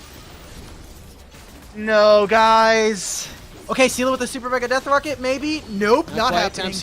Temp, can you do the hero play? Can you get into this pit? He's in there. Doesn't have the damage or the health bar. Kill goes over to Dino Nuggets, and the Baron's picked up. TLG will trade 2 turrets in the Dragon lane for it. But you gotta wonder, is that gonna be worth it in the end? Wonderful play there from the side of Dino Nuggets. I like the response from TLG. They know that there's 4 members in the Baron lane, so let's just send our Jinx to try and trade kills. If they never had found a kill, or if nothing else happened, the fact that they're getting so much gold onto this Jinx, I would have thought was super impactful and potentially game-breaking. But Dino Nuggets, they see Olaf is in the Dragon lane, and they're like, there's no way Olaf is getting here that fast. Let's do just to do the Baron. We do it so fast with Kaisa and with Orianna. So really awesome play, and it keeps us even. It is now in favor of TLG, but with so many turrets getting rammed against now, this has to be Dino Nuggets' line of play to win. This is an angle where they can actually get a gold lead from themselves. Flash out of Temp. Oh my god. Lane, but look at the fight mid. ICAST almost take down Names, but it's instead the support that falls. Dank Light goes down because Olaf just runs past the 80 carry, but ICAST says, where you going? Get back here. Kill over. Double kill. A triple kill to ICAST. But Temp, meanwhile, actually takes down Hidden Ace in the mid lane under the turret. An insane set of plays, but at the end of the day, Dino Nuggets coming out on top. They still have Baron. Oh, Names, he's trying to kill this minion. Names looking for it. The carry of the team. Can he find it? No, Names is down. That will be an inhibitor turret falling. That's it. That Super's pushing mid. Do they go for the game? Temp in trouble. The only member left alive. Dad's up in 5 seconds. Red buff. Seraphim in 3. The Nexus is focused. Baron buff is on the minions. They're taking it down. And there you have it. Victory to Dino Nuggets! This is the best name, best call ever. Let's go. They got the Baron and they immediately make the play, playing around how well their Kaisa has been. They find a miracle engage, and we get to see how close this game was until it wasn't. And it's only about 4,000 gold, but still, ICAST, an amazing performance from them, and they weren't able to connect on enough kills. names, the ultimate that we saw in mid lane, not able to put in enough work, not able to kill multiple members. It's the same amount of time that it took for Crimson Crows to lose the first game, but it is neck and neck. It is 6-5 at 13 minutes. Very little kills. Very little kills, a lot of focus on macro, and it felt like the game was going in favor, or at least from my perspective, that threat level game had the dragon stacking, they had the jinx scaling, like, hey, they're in a really comfortable position, but that Baron play into the fight in the mid lane, game ends on a flash. And well, what a performance from Dino Nuggets. They will be going up against Chili X Midnight now in our next match. So we got a little preview of how they play and what they're going to bring. But now they're up against the seed 1 in this group. And depending on how that match goes, maybe they'll have to rematch against Threat Level Gaming, or if they can take down Chili X Midnight, we get to see those two go against each other. Either way, we're setting it to a short break while we get that match loaded, get the players into the lobby. So stick with us. We'll be right back after this.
Hello and welcome back, everybody, to the second match of the day, the second full match that we'll be watching. We got the Wild Rift Summoner Series brought to you by Riot, Wisdom Gaming, and Nerd Street, and we get to watch Chili cross Midnight X Midnight mixed with Midnight, two rosters jammed together from previous qualifiers going up against Dino Nuggets that we just saw in Game 3. Alk, talk to me about Chili X Midnight. What's the history of the name and also the roster that we're going to be seeing? Yeah, Chili Midnight, Chili Mountain previously, and Midnight, they were two separate teams before. Sure. Now, this is an amalgamation of 4 Midnight players and 2 members from the Chili Mountain squad. Chili Mountain had play in the second circuit, and they found middling success, to say the least. They had picked up a couple of other rosters, as well as Midnight. Same thing kind of happened to them in the second qualifier of our second circuit. They also did not really make it out of that top 8. We didn't see too much of them. But now, hopefully, with the great use of both of these rosters, maybe they can pool their wins together from both of their performances and find themselves in the top 8 into tomorrow. That'll be really cool. But really, this team is looking to try and make upsets where they can, especially being one of the lower seeds in their group. Picking it up. I mean, they're the first seed in Group C, which I was expecting to be the closest group in terms of skill between them. Sure. But I think that this can really go any which way when you look at this group. And we to kind of double down on that, we saw Dino Nuggets' last series go to 3 games against Threat Level Gaming. So this could be the closest group that we have in this day 1 of the qualifiers for the third major here. But we'll see if kind of taking the best of 2 separate rosters that weren't able to find success individually can come together and find success. Now, I also just want to say, missed a great opportunity to just call yourselves Chill Night. I feel like that would have been a pretty cool. Their tri-code is sick. Their tri-code is sick. It is 0 a.m. because it's midnight. You get it? Yeah, I get it. 0 a.m. But 0 is also like in Celsius, that's freezing. So chilly.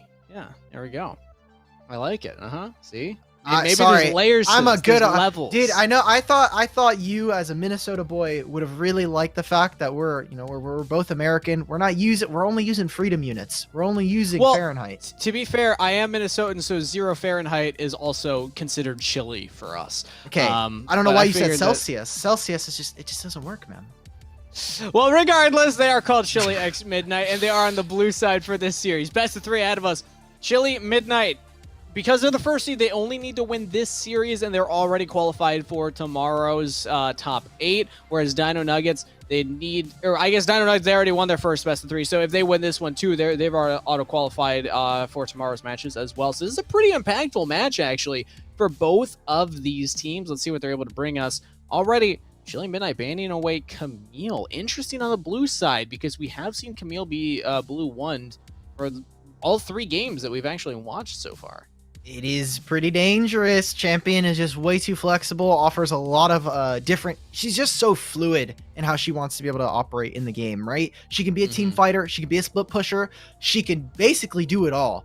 And I think that is the most dangerous thing about this kind of champion. So seeing Seraphine knocked away, they want to get that away from ICAS and Dank Light, but they had a pretty dominant laning phase against the Jinx, who's not really known for her laning phase, but still, Kai'Sa Rakan is one of a little bit harder to execute, I think.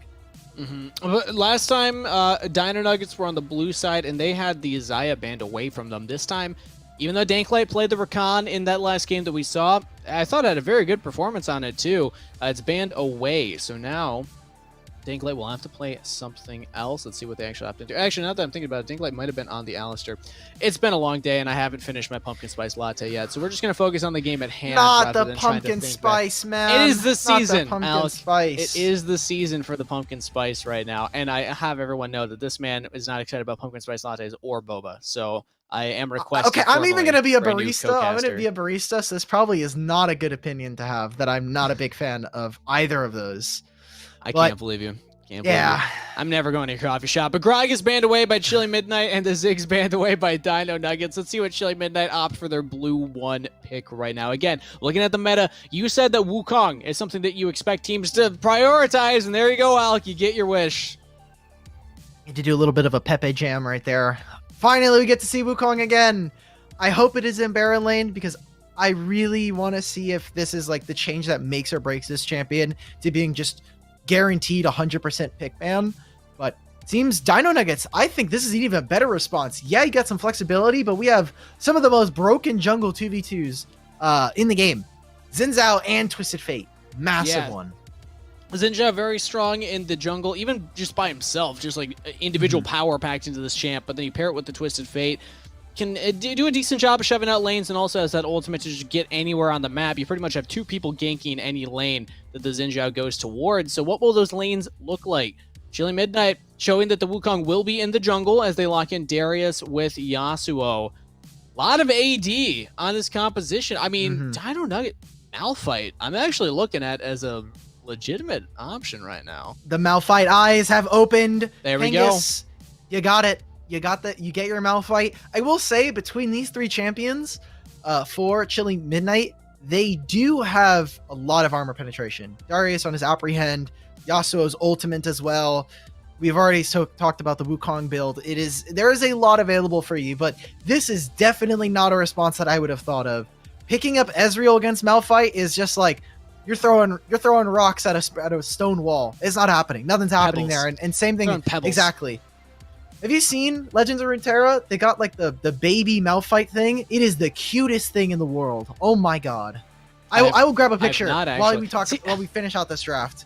I'm a big card game guy, and I for some reason I don't play Legends of Runeterra, but I definitely should, because I love card games and I love the lore, and I feel like that's where it's building right now. But the composition drafting out from Dino Nuggets, they rounded out with a Janna pick, so the dive potential of the Malphite Xin Zhao plus Kai'Sa, TF to make these global cross-map plays, Janna to have a defensive dragon lane during the laning phase, and also just, shield up these champions that will be going forward, and also provides more movement speed if they need to get out of their engage. I'm liking the draft coming in from Dino Nuggets. Dino Nuggets, they have a lot of priority. They still have mixed damage, but this Malphite is going to make or break this game. And I think Janna actually serves a really cool purpose here, where you're seeing so many champions want to go in with the Wukong and the Yasuo, and Janna just completely tears that combo in half with her Monsoon. So I love this from Dino Nuggets, and I'm going to be expecting Chilly Midnight. Chilly Midnight, they got to do something special to break this game open. We got an ARAM. Alk, we're getting cheated with 4 members of each team getting prior on the mid-wave. It's no longer a temporary game mode. They added it today. They said today ARAM gets added officially to Wild Rift. So both teams, they wanted to celebrate that, commemorate the event. I like it. It might as well have some fun with it. It's also something that we even saw. I remember way back when I first started casting the first qualifiers of the first major, was the fact that mid priority at level 1, very important, because it prevents the other mid laner from getting that push, getting vision down in your jungle, and then controlling the map. But even still, we see the wards dropped down, mostly just in the river. Dino Nuggets did get one onto the buff here in the top jungle, but Crazy Cat's actually avoiding that one. Will instead clear out this ward in the bottom river Pixel Brush. Good look for the gank here. Is invisible, hit an ace, in some trouble, taking a lot of damage. There's no knockup, though, from the Yasuo. Oh, Crazy Cat almost just goes down right there. If that was an ignite instead of a barrier, maybe. If it was an electrocute instead of a fleet footwork, I think those two in combination, boom. You get a free kill there, and you get started off with a nice 600 gold. But really, the fact that they don't get a lot out of that. They kind of force out, they clear out a wave. They're going to kind of just trade both scuttles on either sides of the map for each of these teams. There's a massive win, or a kind of an avoidance of a loss for Dino Nuggets. That no summoners, nothing away from Hidden Ace. Interesting that Safi burned heal right there. I'm not quite sure when that was popped. It might have just been to prevent the tornado follow-up, but ICAS and Danklight were just getting wards down in the river. You see that they've been placed, that they have a very defensive bottom side. Top lane, though, Crazy Cat can take these Krugs away. It's a Malphite, though. You really can't dive this champion with double AD champs, so early game, I still feel like Dino Nuggets, they're doing a decent job of controlling the pace how they need to in these first pivotal moments. It is the onus to try to win this game is on Chilly Midnight. Oh, they're going for a play. First immediately play to the bottom side, her Thyness. Oh, no. Goes ENF. One more turn shot might have it, but Cass gets the kill. First blood picked up. Safi almost goes down as well. That's what happens when you don't have heal for that dive. Wait, he has ultimate? Oh, Safi, are you going to go down? It was so close. I saw it. Doesn't find it. I'm so sad right there. Oh, that's a solo kill, though. That's not even a solo kill. Wait, there's a jungler in the mid lane. Okay. So with Crazy Cat clap back. Sure, why not? Okay, so 1-for-1 trade at the end of the plays. And this is probably just a massive win in terms of summoner spells used, because it is now double summoners out from every single player that isn't the Baron laner or the support. And that is, I mean, Ezreal can now continue to be safe. Yes, they have the Arcane Shift, and they're probably not going to interact all that much when it comes to damage early on here. I don't see Ezreal doing much here, but the fact they're able to get a kill there for Yasuo and take away those sums from Twisted Fate, so dangerous. Both of the junglers are kind of in different positions here. We've got 30 seconds, Kangas. Ocean Drake is on the table. I'm looking at Dino Nuggets. Sure, Dragon's on the table, but look at where the jungler is. Ian's on the top side. Twisted Fate has ultimate. You gotta be careful if you're Govos right now. No Flash has the Ghost plus barrier. Ghost is popped. There's the ultimate from Malphite. They don't even need Destiny Gate from TF. Oh, is it traded? Malphite, the bleed. The dot. Oh, barely doesn't go down. Hirame baby survives. Successful gank from ENF. And now this is where Dino Nuggets, they just have to fully commit to grabbing this Rift Trail. They put the Destiny Gate up there just to try and see if is Govos actually going to get away. Maybe Dino Nuggets? I don't know if their Dragon Lane duo can really be that much of a nuisance. Wave. Yeah, just take the trade, shove the wave, but no, they're going to get neither, okay? All right. We've been getting really hyped. It's only game one, but I think this is a really cool spot for both of these teams. I'll hold that as there's a lot of damage onto the decoy. It's pops the ultimate, but there's the Yasuo follow-up. And even Safety gets in here as well. Hit an ace, knocked out by the follow-up. The Nami putting in work there, and the damage comes through for 0 AM, a.k.a. Chilly Midnight. They're even diving more. Dank Light under the turret here. Gets caught by a bubble. Monsoon goes out. Still alive. Doesn't have the flash. So actually does use the flash over the wall. I misspoke. Dank Light gets out. That is super close timing there, but that should be more and more plates falling. And if a potential mid-turret, Crazy Cat. Ooh, Crazy Cat goes down to Ian. Oh, they overcommit for the turret. They thought they had it, but a double kill for Xin Zhao spawns and just runs right back to mid lane, drops the Herald. Big swing in momentum for Dino Nuggets. Okay, wait a minute. Okay, that minion going down is huge because it gives a few more moments before protection comes up, and it means that they were able to grab the first turret for Dino Nuggets. It has been back and forth plays. I was really excited for Chilly Midnight. They had a really great position off of just that mid lane play that we just saw there, but with how back and forth it is, I mean, it's still whoever is game to win, but they're potentially looking for something topside. Destiny Gate.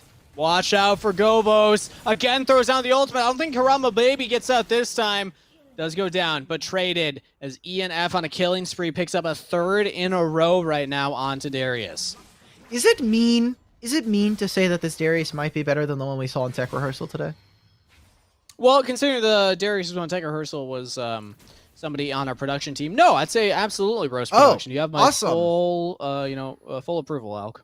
Thank God. Okay, and now this is a great set of plays coming in right now. It's time to dive bot lane. No more bot turrets. They've now taken mid turret and now bot tier 1. Massive amount of gold now influxed here for Chilly Midnight. Yeah, second turret picked up from both squads as Dino Nuggets get theirs in the top lane too. So the gold is still pretty even. 6.5 minutes in. No team has gotten a major foothold in this game. The big advantage here is, obviously gold lead over to the side of Dino Nuggets, but with Chilly Midnight having that dragon, they got to be looking at this next one that will be spawning here, saying, okay, can we keep the dragon stacking to continue? When we look at the team compositions and how they've drafted, if we're focused on this next dragon fight, who are we favoring here, Alk?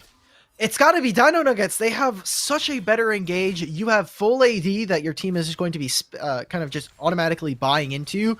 I know Smax is not here, but this guy is still the biggest plated Steel Caps fan. This is a game where everybody should build it. Even Kaisa, she might miss out on a little bit of attack speed, but there's no attack speed boots in the game, so it doesn't even matter. She can build free resistances, and it'd be really cool. Let's see if the setup is there for Dino Nuggets. Because, yes, the composition might favor them, but they got to make sure that they're approaching early ahead of the dragon actually spawning right now. But currently, more wards from Chilly Midnight that are placed in this bottom river, even onto that blue buff. as that one actually just expires. So, the way that the teams are approaching, Rommel Baby in the top lane here in the Baron lane, Destiny Gate popped. Are they going to actually go for the defensive play under Rommel Baby? They do. Hidden Ace commits to it. Teleport's available on Malphite if they need to go bot. But that's a hard focus from Chili Midnight into the top lane play. They don't find anything for it. And now early access for the Dragon Pit by Dino Nuggets. Go mid lane, guys. You're losing out on mid lane because of this play here. I don't think they're going to be able to find anything off of this. Crazy Cat goes deep. Oh, that Wukong. If that ult had popped, could have been the play, but they want to combo this with the Yasuo ult, so they want multiple members in it. We're going to have a full 5v5. Look at Crazy Cat over the wall. Hits 4, no, just 3, but it's still enough for the Yasuo to follow up with the Riptide, and it's a slaughter. 0 AM, aka Chili Midnight, are just running through Dino Nuggets right now. Easily winning that one. They only lose Yasuo 1-for-4 trade, and they'll get the dragon. The team fight setup was just too massive there, and your Thynus flashes. He wants this. He wants ICAST. Might just go down. ICAST, can you outplay? No! Safi there to save the AD carry, and her Thynus barely takes down ICAST. That's an ace with the dragon pickup. Spilling royal blood here and trying to kill the queen.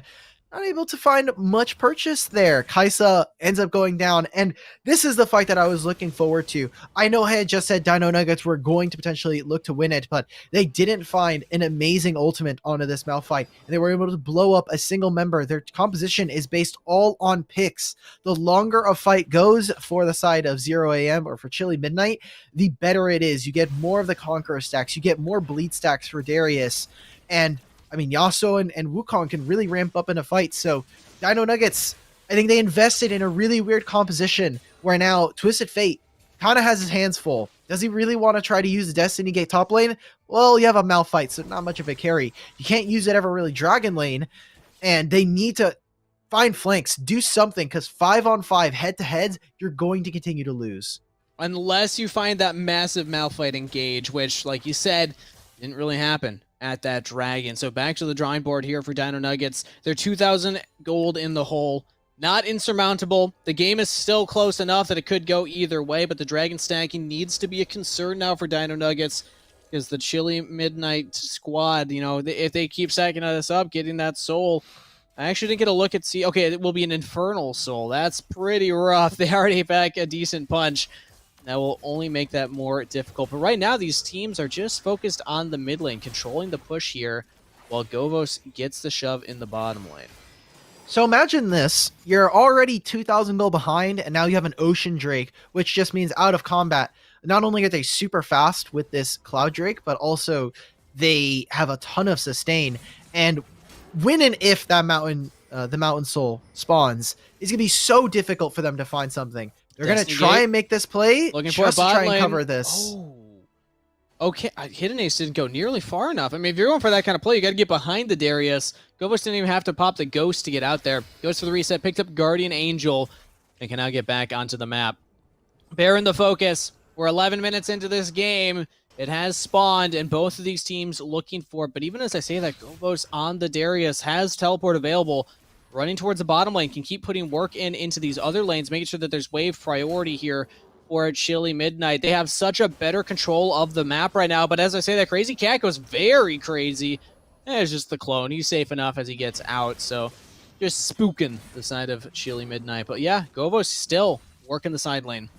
One thing I'm noticing from Dino Nuggets is they have a really strong proclivity to just drop mid priority. And they're going to try and make this play onto Govos. Look at how fast this TF is.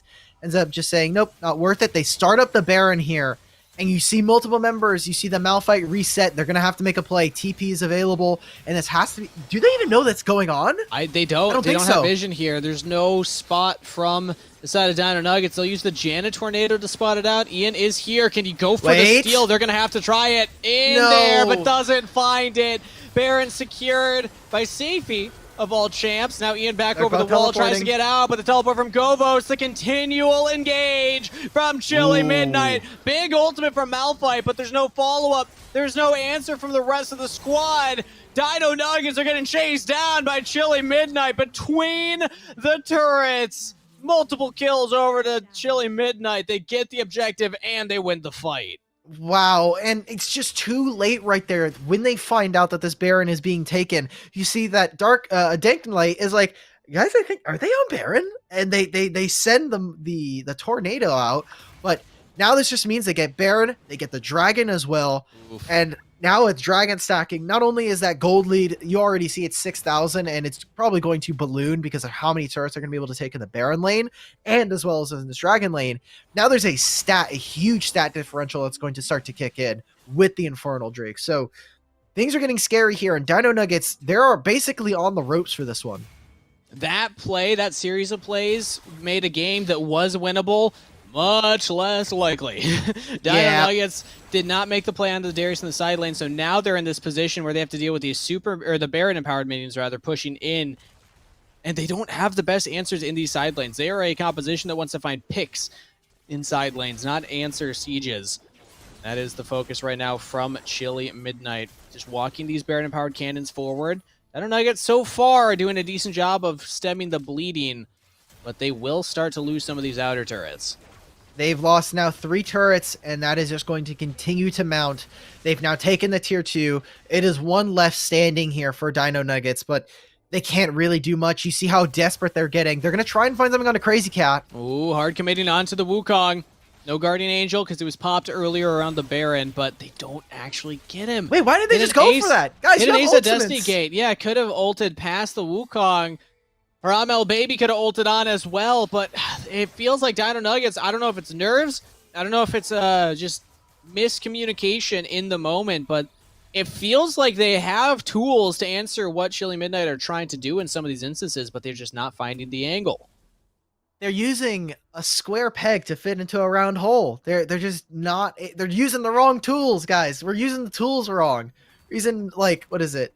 We're using a power drill to try and hammer in a nail. Come on, guys. I believe in you. Dino Nuggets, we just saw an amazing game 3. And maybe that took a little bit of a wind out of their sails, but they got their 10-minute break.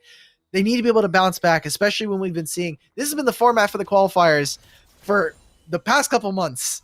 And I need to see them kind of pull it together. Because now, more than ever, it's so important to make it into top 8. Especially when, again, the top 6 teams not participating. If you're going to do it, now is your best shot. There's also next week, of course, as there is another week of qualifiers. At the end of this week, we'll have 2 more that qualify for the 3rd majors. And then next week, we'll find the final 2. But right now, fighting for that top 8 at least. Dino Nuggets looked for the engage. Crazy Cat has a big flank right here. Ian has to pop the ultimate. Monsoon used by Danklay, but doesn't hit anybody. Just used for the heal. Crazy Cat's deep. Goes down. Too deep as the team wasn't able to follow up. Guardian Angel popped here by Ian, but he's pulled back in. Kovos gets the kill. ICAST needs to get away from this, but the Ezreal's popping forward. Her Highness, oh my god. ICAST is down. Danklay under the turret will dodge the last Mystic Shot, but now as we go to the mid lane here, Haramel Baby with hidden ace, looking for the Darius. They can't kill him. Kovos is still alive. That's not even GA popped. Okay, guys, it's time to wrap it up. Everybody at home, wrap it up. Dino Nuggets, they find 1 kill, but it is going to be another Baron potentially being on the cards for Chili Midnight. A team that they're first in the group and they're putting their name on it. They're showing why the combination of these 2 teams has been really, really deadly. And I want to see how they can close this game out because they have a pretty significant lead.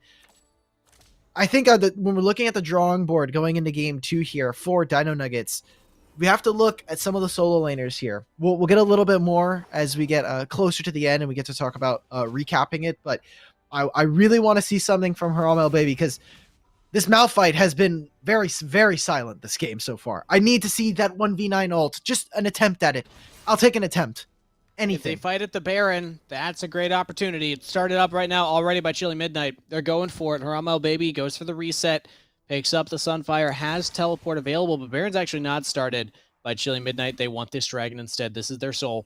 This is Mountain. Ooh. It's on the table Good right luck. now. Dino Nuggets Good will luck have to beating approach this one. Destiny Gates pops, so they now see all of Chili Midnight. This is good. Destiny Gates used by Hidden Ace Hidden behind. Ace. That's Windwell down. Hidden Ace is actually got a lot of space right now. If he can get away, This is good news, but slowed down, locks down, dead. No! Goes into stasis. Haramo Baby misses the Malphite ultimate, and now it's disaster for Dino Nuggets. They're too deep in without the ultimates that they need to win the fight. Her Highness on the Ezreal just free firing. Crazy Cat popping off, and a double kill over to Reaper So on the Yasuo. And I don't even think you need the objectives. Yeah, you could probably just end the game as Chilly Midnight right now. They've got a wave coming in, and right now, we're just seeing the battle of the Baron laners. I think I got this one. Govos is just going to bleed him out with the Drain Tank stats here. Govos gets the lose. shield. No, okay. No, I mean, come on, man. It's Darius versus Malphite. It's got to be like mega late game if we're going to see that one. But Chilly X Midnight, they take our game one here in the series, best of 3. A dominant game where we're seeing Dino Nuggets a little bit kind of faltering, but they did go to a game 3 in their last series, so maybe that is just, the game 1 download is kicking in. Maybe, could be. It could also be the fact that, again, Chilly Midnight were able to see Dino Nuggets in that game 3 if they were watching the stream, so a little bit of information on it, but looking at these stats here, ooh, her Thyness. The mid damage! Look at the mid damage! A lot of damage. Oh my True, God. that as well. Yeah, I liked the comp from the side of Dino Nuggets, but it just felt like they couldn't execute it. Like we were saying, there were windows of opportunity. They just weren't pulling the trigger. The damage, so the mid laner, Yasuo for Chilly Midnight, 16,000 damage. Hidden Ace, 9,000. We're looking at ICAS and her Thyness on the Ezreal and the Kai'Sa.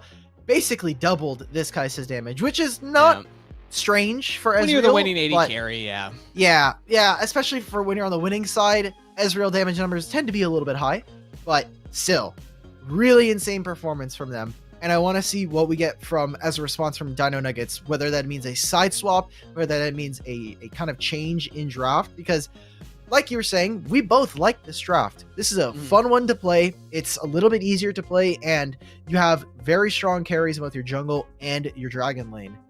But we never really saw a lot of that. Specifically, I think Ian had a very kind of hit or miss game on the Xin Zhao. This time around, yeah, wasn't able to be that kind of engine driving the team forward. And I don't know who's the shot caller on this team. I'd love to actually get that information, because sometimes you just got to commit. You got to commit to the plays and actually follow through on them. But on the side, to talk race on Chilly Midnight, pretty clean game from them as well. We didn't really highlight during Pick and Ban the Wukong Yasuo combo, but they were able to pull that off a couple of times. Looked pretty clean. And a reminder, Chilly X Midnight is the name of the team, because this is 2 separate rosters that had not really gotten out of the top 16 individually, that now for this qualifier smash their rosters together, best of both worlds, and already up 1-0. One more game, they make it to top 8 here on this day, on the qualifiers for the 3rd major here. Big performance from them. I think that they can look at this and say, yeah, this is our run. This is our opportunity to make that qualification go for that 3rd major. If you're in Twitch chat, you're hitting up the Prage emote, because if you're a Chilly Mountain or Midnight fan, you're Praging right now. You're like, please send us to top 8, and we'll worry about that tomorrow. We'll worry about their performance tomorrow. But it feels for Chilly Midnight, they took, like you're saying, they took the best parts of both rosters, slammed them together. They made out like bandits when it comes to getting out of a bad relationship. They came together, they found each other. It's like true love at first sight. Yeah. They're performing pretty excellently. Cutting the toxicity out, only wholesome vibes in, lift each other really up. bad for the rest of their players. The other like 8 or so players, the other 8 players are just like, dude, what are you guys doing? You're griefing. It's for the analogy. This isn't for any real talk on any actual people that would be affected by this. But just for the storylines, yeah, do love to hear it. We're getting ready for draft for game number 2. So let's start to think about that, Alk. If you're on the side of Dino Nuggets, I mean, is there anything you need to look at from this draft and say, okay, we got to get this off the table? This was a big issue. I would even be fine with just running the same draft again. I still think that the bot lane, we saw a lot of action in the dragon lane, and ICAS had a pop-off performance both in this game and in the last one. But it wasn't enough to kind of pull his team over the finish line. So I want to see a mid lane matchup where they're just willing to fight it out, because TF is cool, but you need to have either a strong side lane to play for or a jungler that's going to be willing to invade. We didn't see either of those really come out for their draft when you have the Malphite as an early response to their team. So either pick a better mid lane matchup where you're just willing to brawl it out, Maybe Diana still works if you're trying to switch it out for an ability power kind of mage, but like the Twisted Fate serves a very niche role, doesn't do a lot of damage, isn't always a 1v9 carry. We also have to recognize Chili Midnight were playing with subs there. It was her Thynus and it was Crazy Cat, which we are hearing from production that Dragonfire is coming back into their lineup and Hi Don't Hurt Me is coming back. So maybe it's a subs diff. Maybe it's just a subs diff like we saw in our first match of the day. Maybe it was just DX31 1v9. Maybe it was just a Crazy Cat super performance, but we'll have to see. That's just the narrative on the day. If you're the team that gets a sub player in, you're just guaranteed to win. But now this is the first time that we get the original players scheduled to play today coming back in. So is this a nerf now? Is this going to game 3? Is this confirmation? Might be. We'll have to think about it.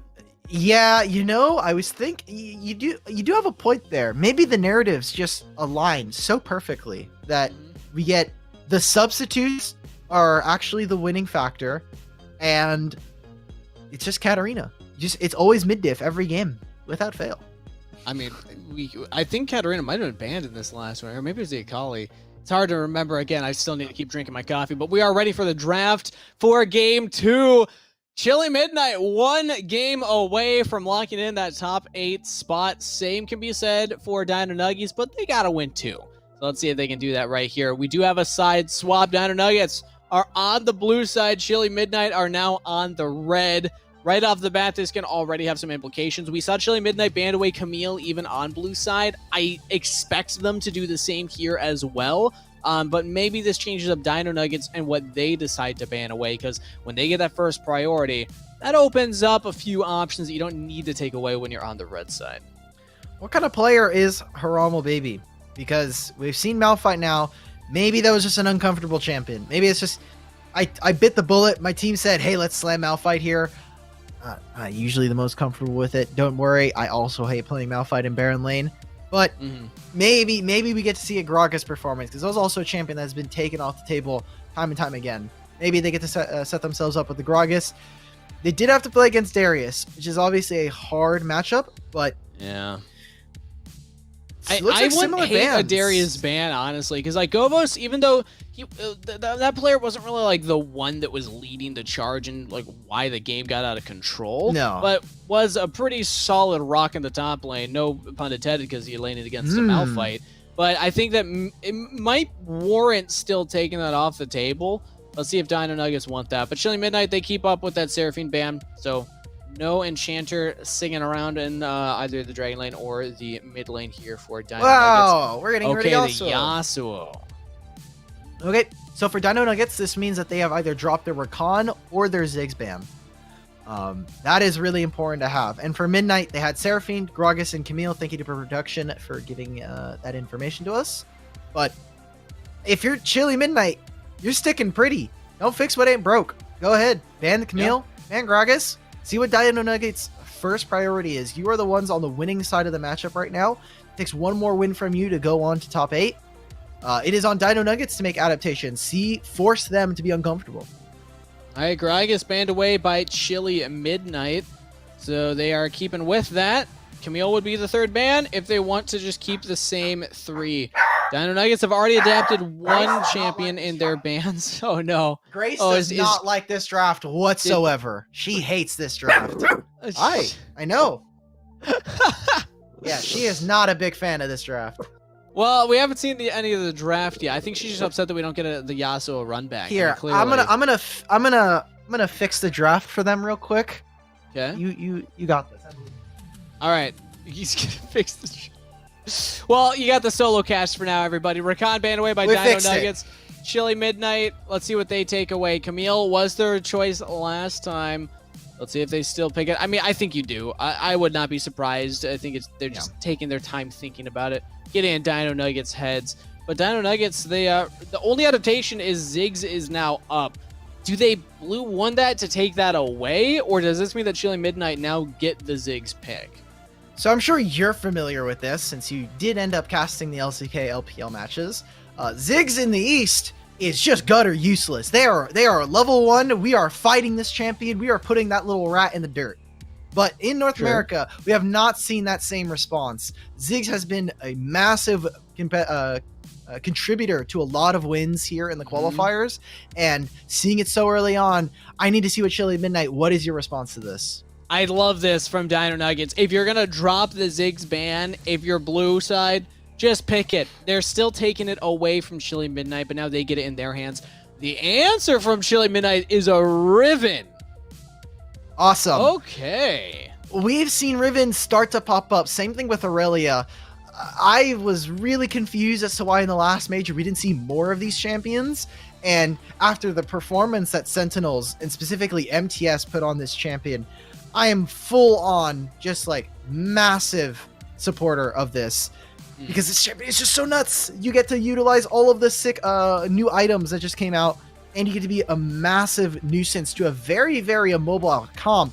Speaking of, True. Dino Nuggets, they pick Kaisa and Varus, which is not normal.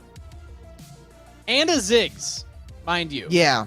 So is either this a draft Kaisa failure. Varus in Dragon Lane? Is this could be the reason why we had to delay the draft a little bit, or I am struggling to Confused. figure out what Dino Nuggets are trying to put together with this comp. Maybe it's a Kaisa solo Baron lane against the Riven. I mean, maybe they just want the ranged matchup there. You can get away from the Riven, never get in range for her to actually hurt you. But let's talk about Chili Midnight, because we do kind of have an understanding. Okay, yeah, so it will be Kaisa top lane.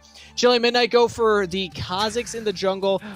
We missed the Aurelian Soul, which is also pretty hype for mid lane. Chili Midnight, a very different looking draft from game one. yeah, for Dino Nuggets, I don't know what's happening anymore. I'm just going to let their draft happen, and we're going to talk about Chili Midnight.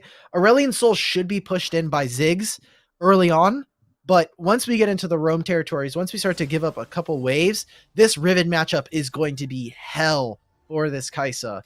Need to watch out what's going to go early on. And also, Dragonfire, their jungler, this is the best game for Kazakhs. So many squishy members, and your melee versus Inzao. You can just jump in and out of team fights. This is paradise for them.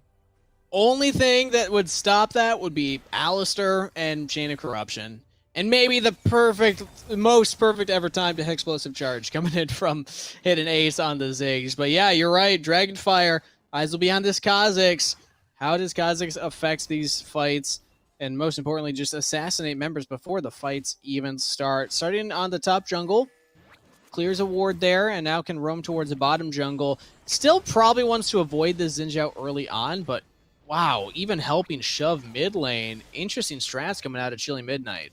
We must get perma priority from the mid lane, and then look to find something. Ooh, speaking of finding something, Riven almost with a solo kill Has for to flash, Govos here. but look at Ian. ENF is here. Can they get in onto Govos? Ignite was used, flash not. Wow. Govos flashes to safety. All right, so trade of summoner spells throughout the play, and should still be a fairly even top lane state.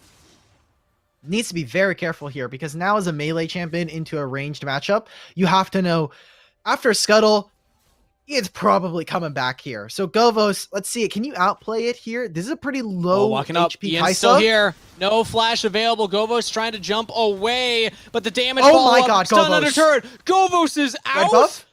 Oh, under 30 health at the end of that one. Amazing job production right there, but wow, that was close.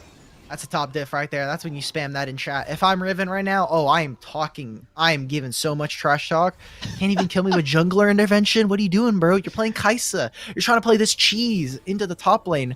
I am the Baron laner. You come to me when it comes to respect. That was incredibly close, and now we'll be coming here with a reset.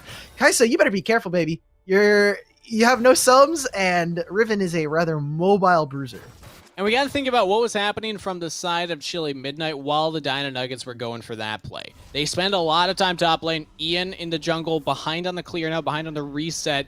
Dragonfire got to clear camps and gets onto the map earlier with the Caulfield's hammer pickup. Phage picked up there now by Ian F, but slightly behind on the tempo play now for the Xinjiao. Dragonfire, if you catch Ramel Baby up here, oh no, the ward spots him. You just commit over the wall?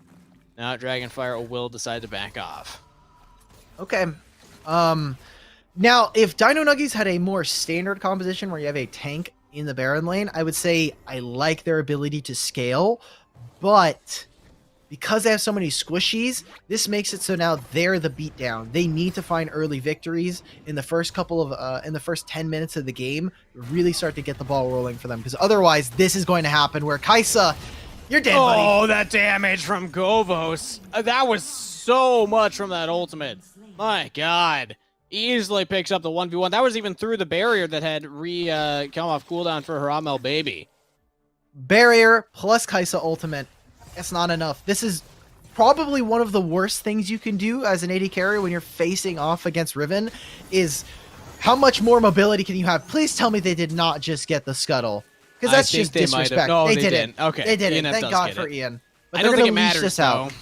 Yeah, Dragon, it just means that Ian gets to watch this go down and say, oh, that I wish I was Maybe there. he goes back in. Okay, I guess I'm just going to go for it. They just hard focused on Dragonfire. The Kha'Zix gets away, but Dragon is secured. Hidden Ace picks that up.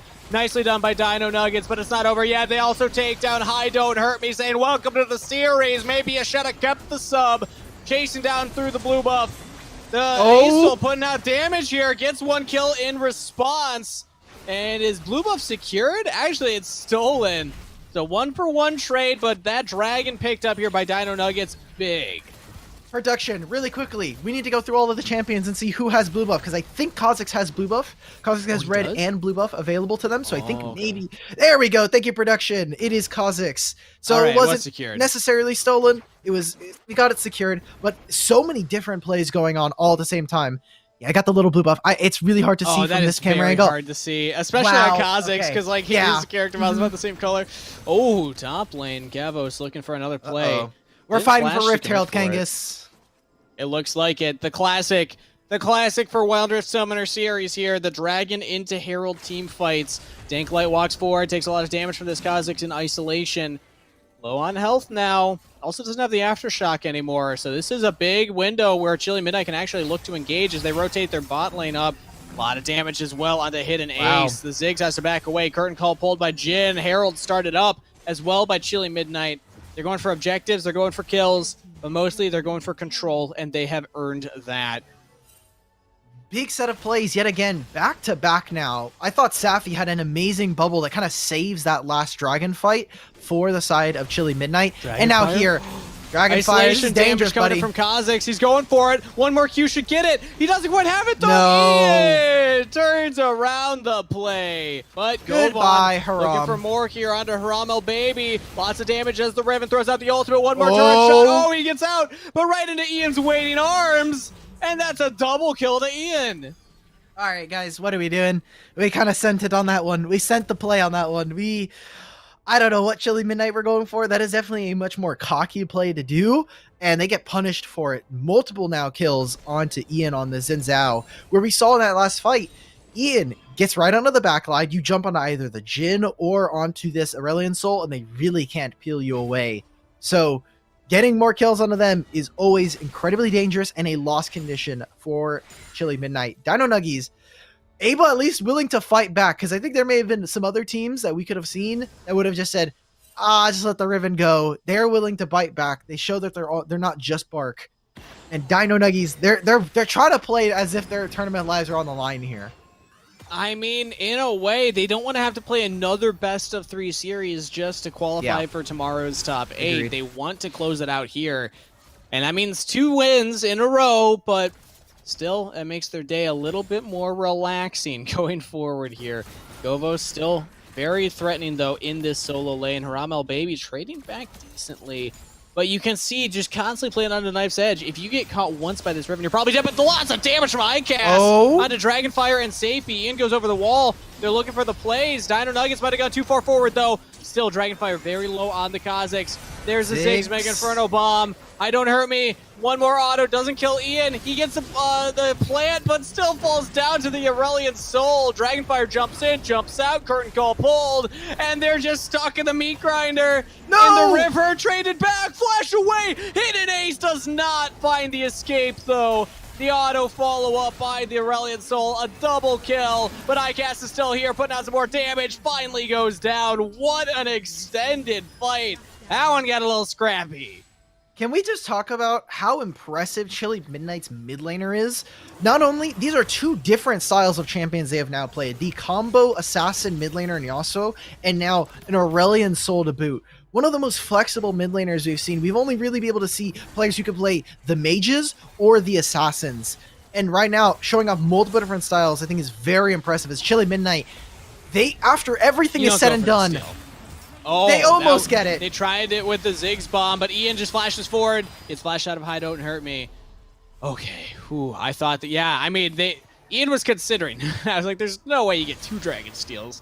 So it is secured by Chili Midnight, but they have to go for resets. I think this is actually first turret over to Dino Nuggets. Exactly. The big thing when it comes to plays in competitive is once you make one play, you have to succeed the next one. The next one, you've now used a lot of your resources. You cannot go for another play unless you're just either that much better than the opponent or willing to sacrifice something in the interim. But play after play, Chili Midnight are able to get something. Now, Dino Nuggets, they are head and gold. And that's what the Rift Herald was there for, to try and, you know, supplement a little bit of that lead. But they're going to be able to grab another turret potentially here onto this Baron lane if they try to focus for it. And Ziggs, it's that ticking time bomb. Eventually, this turret is going to get whittled away, and it takes one satchel bomb to take it down. Right now, Ziggs in the mid lane, trying to shove that wave in. The composition from Dino Nuggets is odd, but it kind of feels like it's starting to work now as Dinklite also pays some attention to top lane. Baron turret still up here for the sign of Dino Nuggets. And you talked about the importance of momentum, Alk. I think we're starting to see the momentum halt for Chili Midnight. They are not really in control of this state of the game. It feels like they're very reactionary right now to what Dino Nuggets are setting up for. They do not have a primary engage. It is all on whether or not they can find a flank with Govos, or if Aurelion Soul is able to repel the first fight, the first kind of levels of fight. Oh, Dragonfire jumps right into Haramel Baby, gets flash and barrier out. That's a good start. That's pretty important. Not having flash on this Kai'Sa and only really the ultimate, the barrier gone as well. This should set up for an early turret here for Riven, but with no primary engage, with your basically waiting on either a bubble or some kind of something from your mid laner or your Baron laner, is so difficult for them to really be proactive. So they're being reactive, that is correct, but it is on Dino Nuggets to find the fight. They need to start the fight with either Ian or with Danklite. And right now, I think they're holding their ground. They got to worry about this Aurelion Soul. Repuso 4-1-1 has 2 items completed. So even though, yeah, pressure's on Dino Nuggets, I agree to start that fight. They need to make sure they're starting the right fight, because if you don't lock down this Aurelion Soul, you're probably just going to get melted throughout the extended plays. And, oh, let's see how big this can get. Oh, I love watching this. This is like the best little mini game. Aurelion Soul. Oh, my goodness. It's huge. It's so big. It's the size of the whole mid lane. It does nothing. All right, just to clear the way. That's fine. I still respect it, but Robust not fighting the trades here. Looks like we're in a bit of a lull state right now. 11 minutes, 30 seconds into the game. Neither team fully committing to any objectives or plays.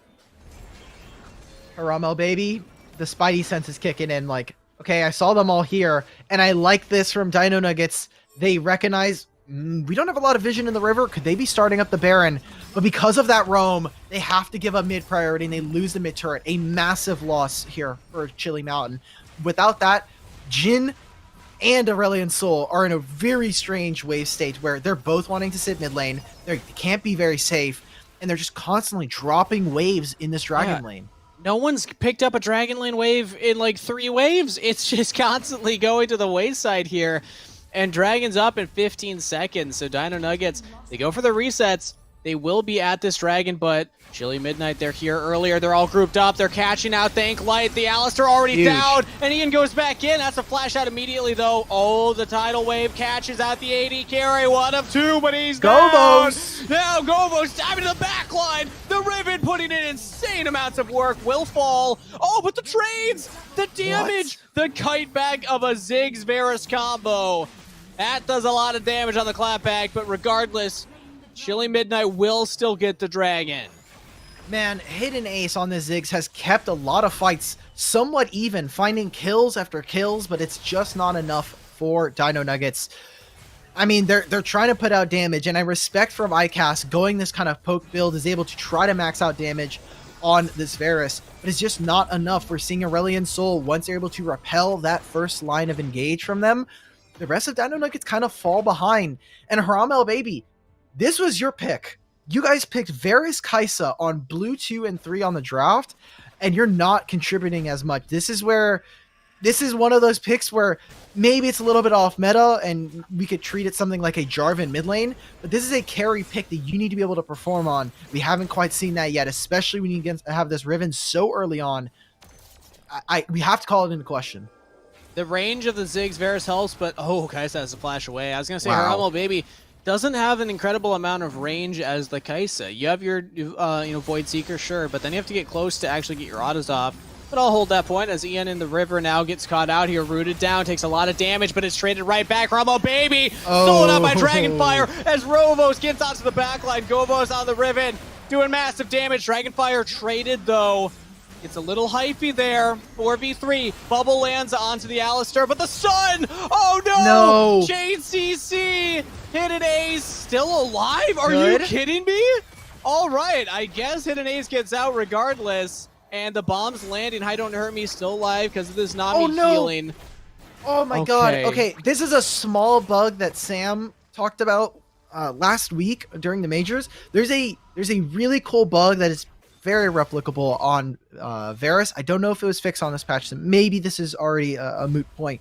But there is, when you fully charge the piercing arrow on Varus, there is a potential for you to disconnect for like a second there. And that's maybe why we saw Cass just like stand still in front of Jhin, because I think that's a kill. Jhin is super low. You have a bunch of slows with the Serelda's Grudge and your Hail of Arrows. So small bug. Maybe could have changed it. Maybe Twitch chat is already like, Alkbattery, shut up. You're wrong. This bug does not exist anymore. But that is a small thing, and we're seeing it time and time again. Hidden Ace 1v9. Haram El Baby has the barrier, no flash. Let's see how you want to outplay this one. Okay, no outplay available. That's a little too much burst. Kha'Zix, typically, same thing with a counterpart in League of Legends. Syndra has an outplay button, and it's usually the Taste of Fear. They're trying to make this play. They popped the locket pretty early on, expecting some more chase from them. But I think right now, for Chili Midnight, what your objective is not only pushing out this Baron lane, but you need to grab this first turret in mid lane. If you can grab that, you choke out Dino Nuggets from the river in both sides of the map, and it basically becomes unplayable for them. They need to walk in the fog, and doing that is so dangerous. So hard to do it against the Ziggs Varus. The wave clear potential here of Dino Nuggets means that I don't think Chili Midnight ever really push a wave forward unless they can get this Baron. They're looking at it. We're 16 minutes in. No team has seriously gone for this yet. And the next Dragon's also going to be up in under a minute, so we might still see the teams ignoring Baron. This has the potential to be the longest game that we've had so far, Alk. I mean, it still can go either way. It's only a 4,000 gold lead right now for Chili Midnight. And yes, I mean, that feels good, but that's not an insurmountable lead. There is a chance that Dino Nuggets can still come back. To be fair, we've seen a major series where one team was up 8,000 gold and almost lost. The gold became even and they almost lost. So it is never quite out of the realm of possibility. But right now, in theory, Jhin should not be able to do anything against Ziggs. As soon as that ultimate is popped, oh my god, Haram El Baby gets the solo kill on Haram El Baby, even through the flash of the Kaisa. Dragon started up right now. And this is 4th Dragon. This is Cloud. Can Chili Midnight get it? Govos under the mid turret with the Guardian Angel. They're just blocking off members. Finish it, guys. They can't get into steal. And there's no steal. Ian attempts it. Goes down for the effort. Dragonfire now following up onto the rest of the members that got baited into the fight. But there was no fight to be had. Double kill Dragonfire. Getting the resets. The jumps onto Hidden Ace. Stasis used. Dragonfire, you go for these. The triple kill to Kha'Zix. For someone saying that they're just playing for fun, Dragonfire is putting in a ton of work on this Kha'Zix. I mean, at this point, this is just game ending at this here, Kangas. They now have gotten multiple turrets. They've got the Elder Burn. I don't think they can quite win. This wave is a little bit suspect. but they might try to go for it. And this is where I think Dino Nuggets will pick up gold. It's literally only the Kaisa up, so this is it. They're about to go up 2-0 in the series. Book their tickets to the top 8. GG, Chili Midnight. Chili Midnight, they're one of our first teams to make it into top 8 tomorrow. That's got to feel pretty good. And you know what that means, Kangas? That means that Dino Nuggets versus Threat Level Gaming is... We get a rematch? We get a rematch. So important to watch for Group 3 here. Group C, Group 3, whatever we want to name it, was one of the group that I was looking for to be the closest in terms of how competitive it was going to be. And I think it delivered, because this, maybe game 1 was a little bit closer, but game 2, that was an impressive performance. And I know it says Hi Don't Hurt Me was the MVP, did definitely put in a lot, but my eyes are going to be on this mid laner, because even though I cannot pronounce their name. Speaker to give us that one, yeah. I cannot pronounce their name, but they are fantastic in every single fight. Yeah, I mean, and you talked about the champ pool too. Yasuo to Asol, very different champions. Like, yes, night and day. I don't know if you can even think of two that are like more different in terms of just play style, laning phase, mechanics as well. So cool to see that level of play coming in from a mid laner here. 2-0 for Chili Midnight. And I mean, yes, I think Threat Level Gaming can feel good about this because they brought Dino Nuggets to 3 games in their last series. So rematch potential. Maybe they can actually make their tickets or book their tickets for tomorrow's series. But already Chili Midnight, first team that's qualified. Congratulations. We will be sending it to a short break before we're back with our final series of the day to determine who from Group 2 will be making it into the top 8. So we'll be right back after this.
Hello and welcome back, everybody, to the Wild Rift Summoner Series, brought to you by Riot, Wisdom Gaming, and Nerd Street.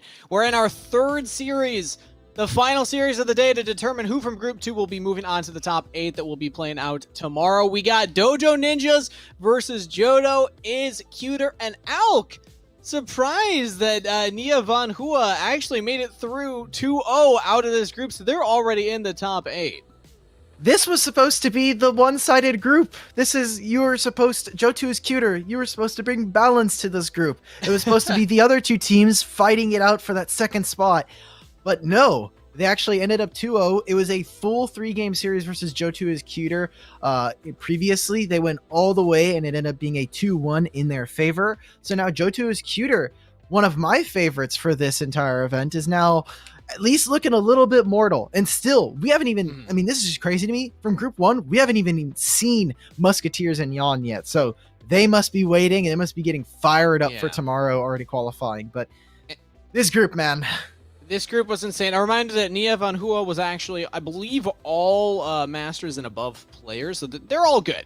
They were all there. That was a pretty stacked roster, despite the fact that they had roster swaps and kind of a newer looking named org coming in here. But today, obviously, we're looking at Dojo Ninjas versus Johto is Cuter. So talk to me about this matchup, Alk. You've already said a lot about Johto is Cuter. You like them. You like this roster. You think that they are favorites here, despite the fact that they do not, in fact, have a team logo. Just got to call them out for that. So what do we think about Dojo Ninjas? Talk to me about this team. What should we get excited about with the roster of Kazuto, Red Ninja, Asuna, Apollo, and Enzio?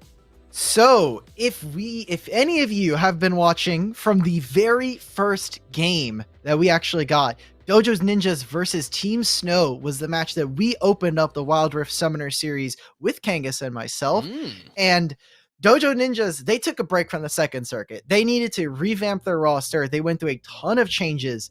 And now with this new roster lining up for them, 5 new players, it's been a little bit. They spent most of second circuit just playing with a bunch of other top 16 teams like Tilt City Banditos that we saw earlier.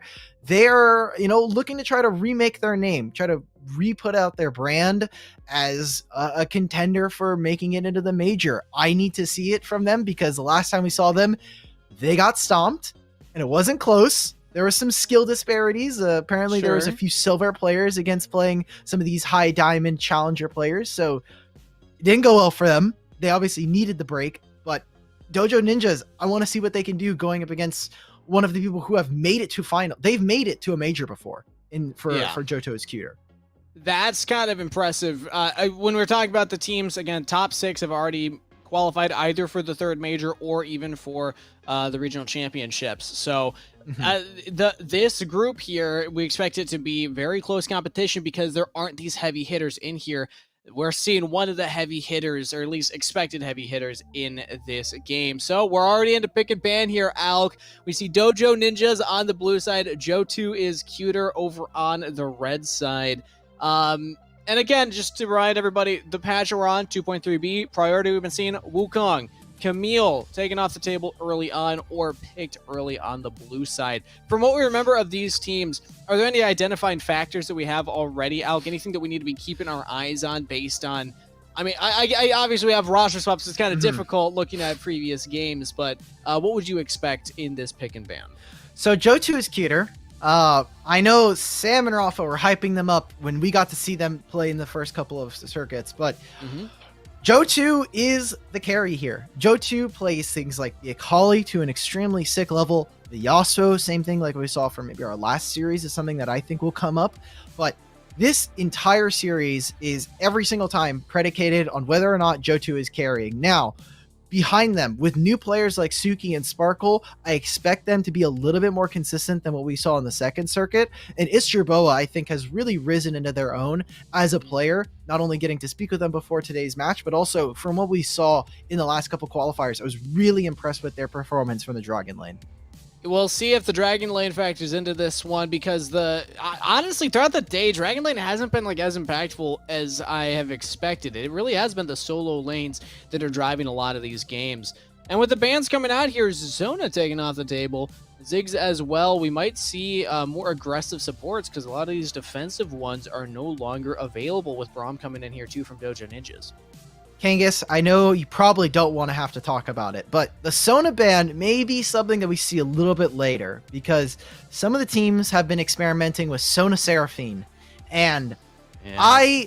I dislike playing any Sona lane because usually it's cheese, but Dojo's Ninjas, they're popping out with a first pick Malphite. All right, interesting. Now, I don't hate this because, again, it's a tank. You know, first picking a tank, you understand you're just going to play kind of weak side on that side of the Wild Rift, and then just itemize into whatever the enemy team has. But Malphite in particular, fantastic at itemizing armor, doesn't like to itemize magic resist as much, so now you can just pick something like this, like the Akali, that can actually do some AP damage, but the Vayne, pretty low range. If you get hit by that unstoppable force, you could be in trouble. Not the Sona Seraphine Alk, but we do get the Ezreal Seraphine locked in by Dojo Ninjas. Oh, we get Akshan! Wait, okay, it's a really weird Akshan. It's his, like, portrait, like, flipped. The splash art? Yeah, so... you know, just crane your head like 90 degrees and it's Akshan. See his face? You can see his jawline. Yeah. All right. You can see the jawline. You can see a little bit of the small. You can see the smile in the nose. You get a little bit of the eye there on the end. But you know he's smug. Exactly. Suki, if this is a top lane Akshan, so don't expect it to be. I have a lot of experience on this champion. I want to see. We'll have to wait. I can pause my excitement until we get into game. But I've been very excited for this champion to come out, and I finally get to talk about him. Oh, it's going to be against the Seraphine in the mid lane, if that is in fact the Akshan going into mid rather than Baron lane with the Akali in Baron lane, which I like the Akali into that Malphite, because again, you're forcing him to build some magic resist then. But the Vayne with Janna, still defensive support now for Johto, is cuter. While the rest of the team kind of wants to go forward, and a lot of range that they have to worry about here with Seraphine and Ezreal on the side of Dojo Ninjas, plus literally 3 engaged champions. So very interesting stylistic matchup between these two comps. This is an awesome draft, I think, for Johto is cuter. You have a AP matchup against Malphite early game, which is abysmal for them. You now have a Kha'Zix who can jump right into the backline to try and find this Seraphine. And Vayne, we were talking about low range, but a really good matchup into the Ezreal. And this, I mean, you have the support matchup that is just incredibly difficult to try to play out if you're the Leona. So Dojo's Ninjas, I think they have their work cut out for them here in our game 1 in this series. Ironic that you mention every lane, every champion and player, save for Johto, who, like you were saying, typically is the player that this team plays through. So maybe this is a new look now from Johto here, as we do get a look at him. If you're not aware of what the champion does, now you know. This is the champ. Oh, and already getting a very early start here. Flash out from Asuna. Nicely done from Johto. That is just such a dangerous start for you, because now we've been talking about mid priority through most of our series. That is one way to get it instantaneously. Asuna trying to go for a poke build on the Seraphine is not able to find any purchase. But when we're looking at Johto on this Akshan, so the big thing for Akshan is that 1v1s in the mid lane, especially against some of these mages, is really, really dangerous. Now, they did buff him on this patch. They needed to fix one of the worst bugs for this champion, which is you do have a double shot auto passive, but when people would get out of range, it would just cancel the auto. So now you just didn't have a passive for most of the game. They did buff him to try to make him more of a crit style marksman in line with other marksmen, but the on-hit build with Wit's End, the best magic resist item in the game, huge. Red Sparkle invading early on a Red Ninja, but only level 2 on the Kha'Zix, so pretty easy for Red Ninja to deal with. Got level 3. As soon as now here as well, but look at the top lane roaming in Apollo. We got a 3v3 for the blue buff, and look at that. Johto is cuter winning out on it with the first blood for the Baron laner. Johto gets one as well. The solo laners coming out on top for Johto is cuter. Apollo needs to get to this fight as soon as possible. I'm pretty sure the comms are hectic. I guess saw right there, Malphite flashes forward, still going AP. Has picked up a blasting wand pretty early on, so I like the adaptation. Not going for tank, recognizes we don't really need a tank. You know, it'd be really cool. One shot one of these squishy champions on the other side. A cool adaptation. We'll have to see if it pays out. And the resets from Johto just completely clean it up. They get one kill, you get another heroic swing, and they get another one just barely able to survive. Johto is cuter, playing on a nice edge there, and I love that we saw that from them. And the invade, I mean, sometimes it just goes horribly wrong, but if you can pull it off, it looks amazing. And now it puts the solo laners this far ahead. I mean, look at the gold differential in just the Baron lane. It was at 1,000. Now it's at 700, but still the Akali can push in that wave. Same thing with that mid lane matchup, about an 800 gold lead there. These solo lanes here for Johto will be amazing. No. Sparkle gets rooted, but Red Ninja's still level 4. Okay, Sparkle did not realize nobody was following that up, so just flashes over the Dragon Wall. Look at Johto right here, invisible on the wall. Spotted out now, but Asuna, you gotta be careful right now. Oh, the grapple's interrupted. The ultimate as well. Johto refocusing onto Enzio instead. Wow, that Leona almost goes down right there. Game of inches for the side of Dojo Ninjas. Asuna should be able to heal this up. They're going to go for the dive here. Level 5's available. I don't think you can. There we go. The engage comes in from Wukong, jumping in onto Osiris and is Jerboa. Nice. Doesn't find either of them, though. But now, oh no! Sparkles goes forward after you just used Flash. It is traded, but the Solar There Flare it on is. the 2. The Encore follow-up. Johto is cute. Hard punish for their over-aggression in the Dragon lane. Aw, man, I was gonna see it. One of the biggest jokes for this champion is try to use the second ability, going rogue. They weren't able to find it. They weren't able to find connects, and it's a great punish for Dojo's Ninjas playing around the Seraphine. The early game may have been a mishap. Suki! Send it, boys. The solo kill in Baron lane. Add that one to the resume. All right, Suki. That's just good play right there. You can play the Baron lane. You can also play the support role. Just impressive stuff all around from one of the newest additions to the Johto is Cuter lineup. But, I mean, the fact that that goes in their way just shows if fights can go long, if they can try to stop the one-taps that are in Johto is Cuter's lineup, it is possible. Dragon being started up here. Yeah, even with the kills going over in the Dragon lane, the gold lead still belongs to Johto is Cuter, and they're going to contest this Dragon. They're going for it. Solar Flare lands, though, onto this bait. Dragon stolen away. Dojo Ninjas are making it work. They're going to wipe the fight. They get 3! A double kill. Johto joins in, can take down Enzio, but runs right into Asuna, into melee range here. Apollo chases down. Johto gets the damage. Asuna's still alive. Johto flashes forward. The double kill! The plays! But hit into the wall. Oh, more kills over to Dojo Ninjas and the Dragon Steel. And in the meantime, while all of this has happened, they're continuing to maintain their gold lead because of the Baron lane. Suki is so far ahead of their opponents, and even though they're making these good plays, Dojo Ninjas are finding the kills, they're finding the objectives. The fact that they're trading this much gold is very worrying. Yes, Ezreal has picked up a lot of kills, 5-0 and 2. Can Kazuto make the outplays? When you're playing up against someone like the Akali, you do have good tools. Not only in Ezreal's kit, but Leona as well as Seraphine should make it very difficult for Suki to get into the backline.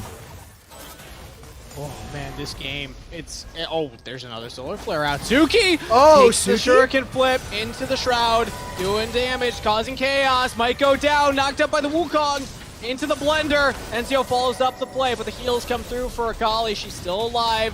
Now, Red Ninja looking for more, keeps diving in. There's the Malphite engage. Ultimate knocks up, but goes down. Nobody's dead from Johto is cute. A double kill to Osiris on the Janna. Are you kidding me? Johto just barely doesn't get Asuna as Seraphine makes it out with under 100 health. What a close fight there, but Johto is cuter do walk out on top. These champions, like Akali and like Akshan, I'm going to say that. I'm pretty sure Johto just dead here. Kazuto, I don't think he's fine. Comeuppance does like negative damage. Oh my god, okay. I was used to this. I was going to say, okay, look. Akshan Ultimate is hit or miss. Sometimes it does a lot of damage. I think in Wild Rift it does way more than it does in Summoner's Rift. But still, I mean, any champions that have resets or can give all of these players outplay potential is super important for Johto and the rest of the squad here. They're performing excellently. In trouble. Use the Shuriken flip into the Shroud. Apollo and Red Ninja are both there. Oh, out through the Tribush? No. Way. Oh, Suki. I'm in pain. I like seeing that. But I want to direct your attention to something. I noticed this. Okay. I was looking. I used my eyeballs to see something on the screen. Look at Osiris's build right now. Yeah.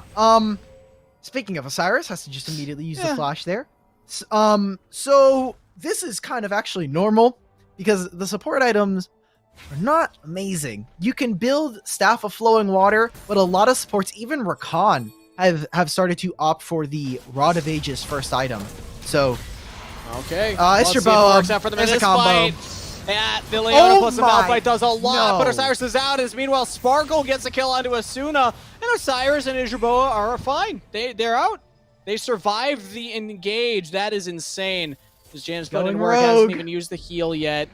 Does the turret go down, though? Focus from Dojo Ninjas right now. Joe2 looking for the flank. Has the help of Sparkle as well. The only way out is in, Alk. They got to go deeper into the jungle. They flash forward, but it's a split call. They're not focusing on the same members. Red Ninja and Kazuto should get out here, but Sparkle jumps over the wall, maybe into his death. The Wukong ultimate comes out. Isherboa resets, does a lot of damage, but Red Ninja has the damage to try and trade back. Oh, one more auto. The bird. Isherboa survives. Wow. And one of the big things that I was hoping for when we see this is it's so good. Suki, just gonna solo kill Asuna. Say goodbye, buddy. Wiped him off the screen. I was looking for the Joe2 resets, not only in the heroic swing, but there's a small joke that I've been making where it's tempo gaming them with the what is it, Akshan passive. So gets the Gianna back out onto the map a little bit faster. And finally, this Herald crashes again. Another turret now taken in mid lane. Joe2's cuter. They're 12,000 gold already at 9 minutes. A massive lead. After the early game, felt like it was going both ways, but now they've just ran away with a Red Ninja into the Dragon Pit a little too early. Solar Flare comes down from Enzio. Kazuto's over the wall, but a rampage for Suki as Dojo Ninjas cannot find their angle into this objective fight. Starting it a little early, and now Joe2 is cuter, want to keep chasing them down. They're committing to the play. Asuna hits the encore. Isherboa very low on mana, but doesn't need mana to keep auto attacking. Gets the kill on a rampage. Goodbye. Will be traded back, but Dragon is secured by Joe2 is cuter. They're causing so much chaos, and I think they're ready to dive this one, Kangas. Kazuto is in trouble. Dookie committing to the fight. Look committing at to the Suki. dive. Gets the damage down. Will trade his life, but what a burst from Akali. This is just disgusting to watch. Enzio can't even find an engage.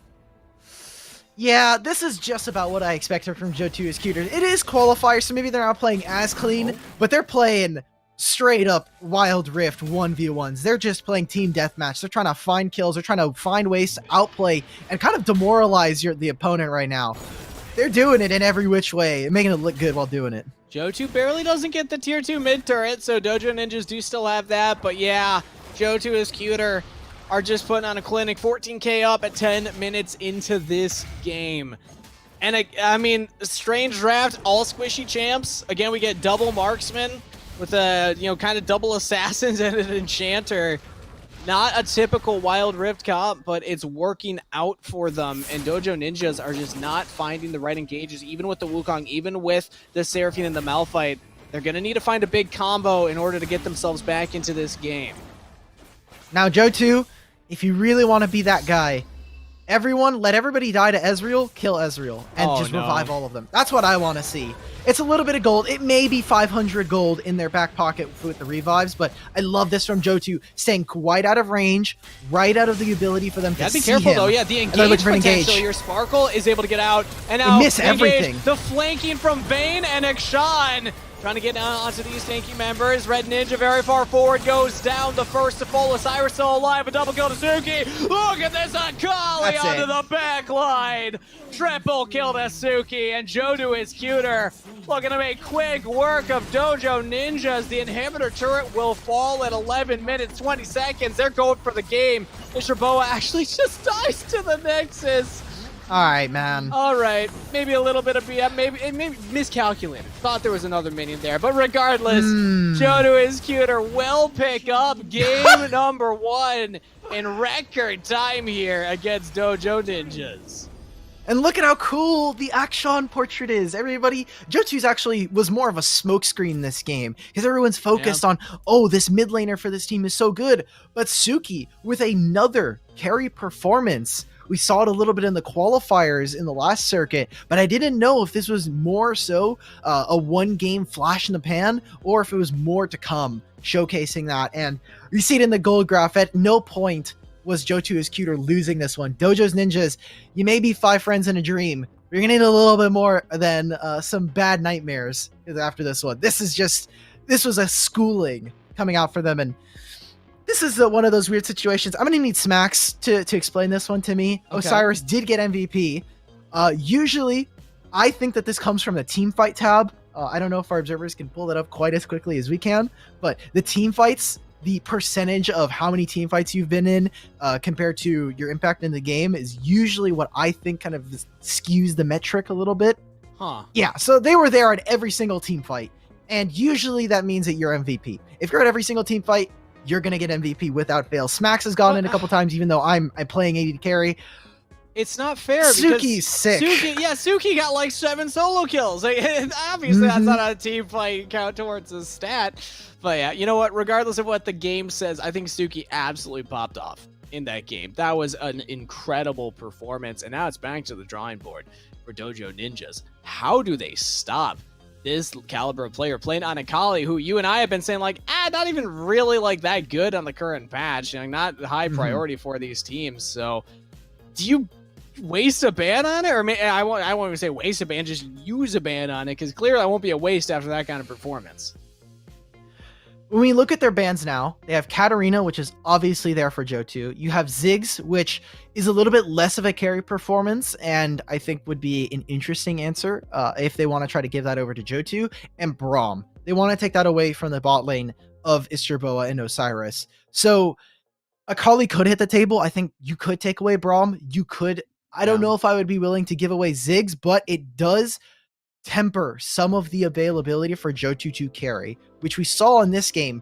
The Akshan, he was trying to play almost like a melee champion. And while I'm cool with playing that, I don't know if I really would want to play Akshan as a melee champ. You got blown up so fast in a lot of team fights if you're not that far ahead.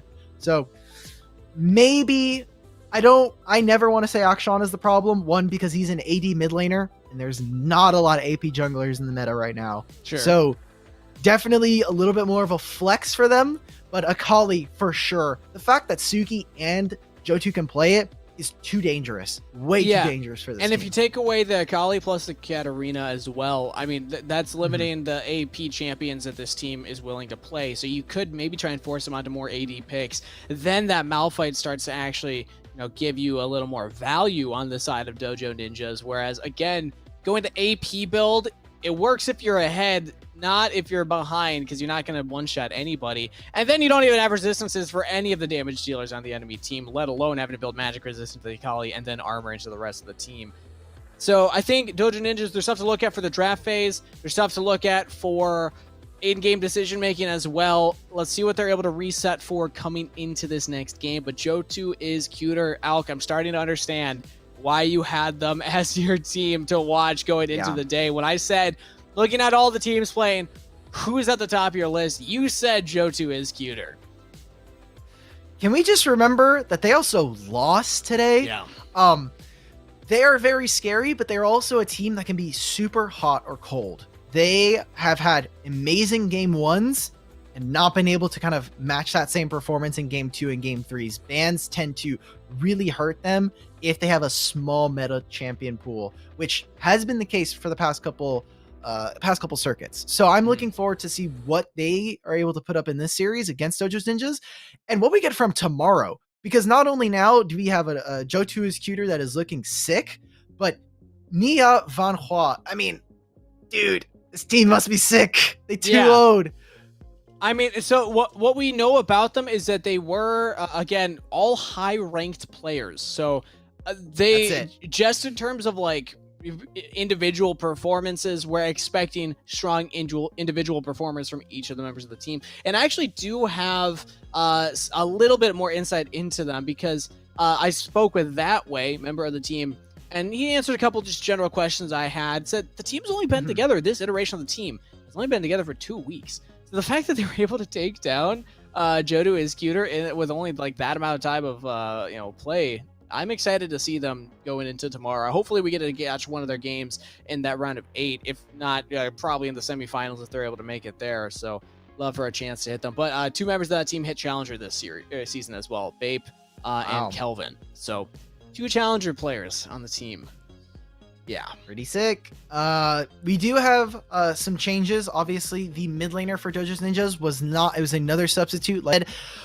That kind of breaks the meta now for our narratives. There's no like sub in for a free win. Asuna was the mid laner and will be subbed out for their contemporary or their main roster with Dell. So I wonder what that looks like for them. Typically, when you put people on Seraphine, it is because you just want them to just be a role player, similar to trying to just play Galio. You are like, okay, you don't need that many mechanics. You press one button, boom, you heal the rest of our team, and you give us some free engage. They did get taken advantage of. We saw level 1. They kind of stood in a really awkward position. So not only was Osiris, but also Jotu put in a lot of damage, got the flash, set themselves up for success. Got to see what comes out from Dojo's Ninjas with a more of an even game where your mid laner is not quite out of the lating phase, 30 to 45 into it. They will be on blue side yet again here as we hop into pick and bans. So last time, a reminder, they opted for the Malphite first pick. I want them to hold off on that for this time around. Grab a jungler, grab something else, hold on to your top lane matchup because you cannot give Suki that early of a counter pick. Suki just popped off in that last game. But also, as we were saying, maybe just ban away the Akali. That's another angle that they can take. But it's the Janna ban, actually. They take that away from Osiris. Osiris had, obviously, an MVP level performance, considering to what the game thought. But the Monsoon just makes it so difficult for the Leona to be able to play. The Wukong to get into the backline when you can just knock them all away. Huge change. We're already seeing an adaptation when it comes to the bans. Wukong getting taken away from the side of Dojo's Ninjas. Massive for them. The Wukong was paired with the Malphite for the big wombo combo into the Seraphine, but honestly, we never really saw like this massive team fight where all of them were layered on top of each other. But I think Johto Iscuiter identified there's still the threat of that, so let's just get rid of it. Akshan ban. This champion does not need to be banned. Everybody at home, if you're playing in the rest of these open qualifiers, do not ban this champion. It is not broken. It is super squishy. It's a regular old marksman. The big thing is just you have a lot of lane priority. It can be very dangerous in 2v2s and in 1v1s, but I really think Dojo's Ninjas, they're super knee-jerk on this reaction. They're saying all those champions from last game, ban them now. And that means, do they just do Akali too? I mean, they have to. I feel like you have. If you're identifying one champion that was the issue, I would say it was Suki. I'd say the Akali is the champion that you need to take away if this is your strategy, to just get them off of what they just felt hot on. Johto Iscuiter, ban away the Annie. Interesting to see there. I'm not quite sure. The Brombam stays. First pick it. Okay. First pick it.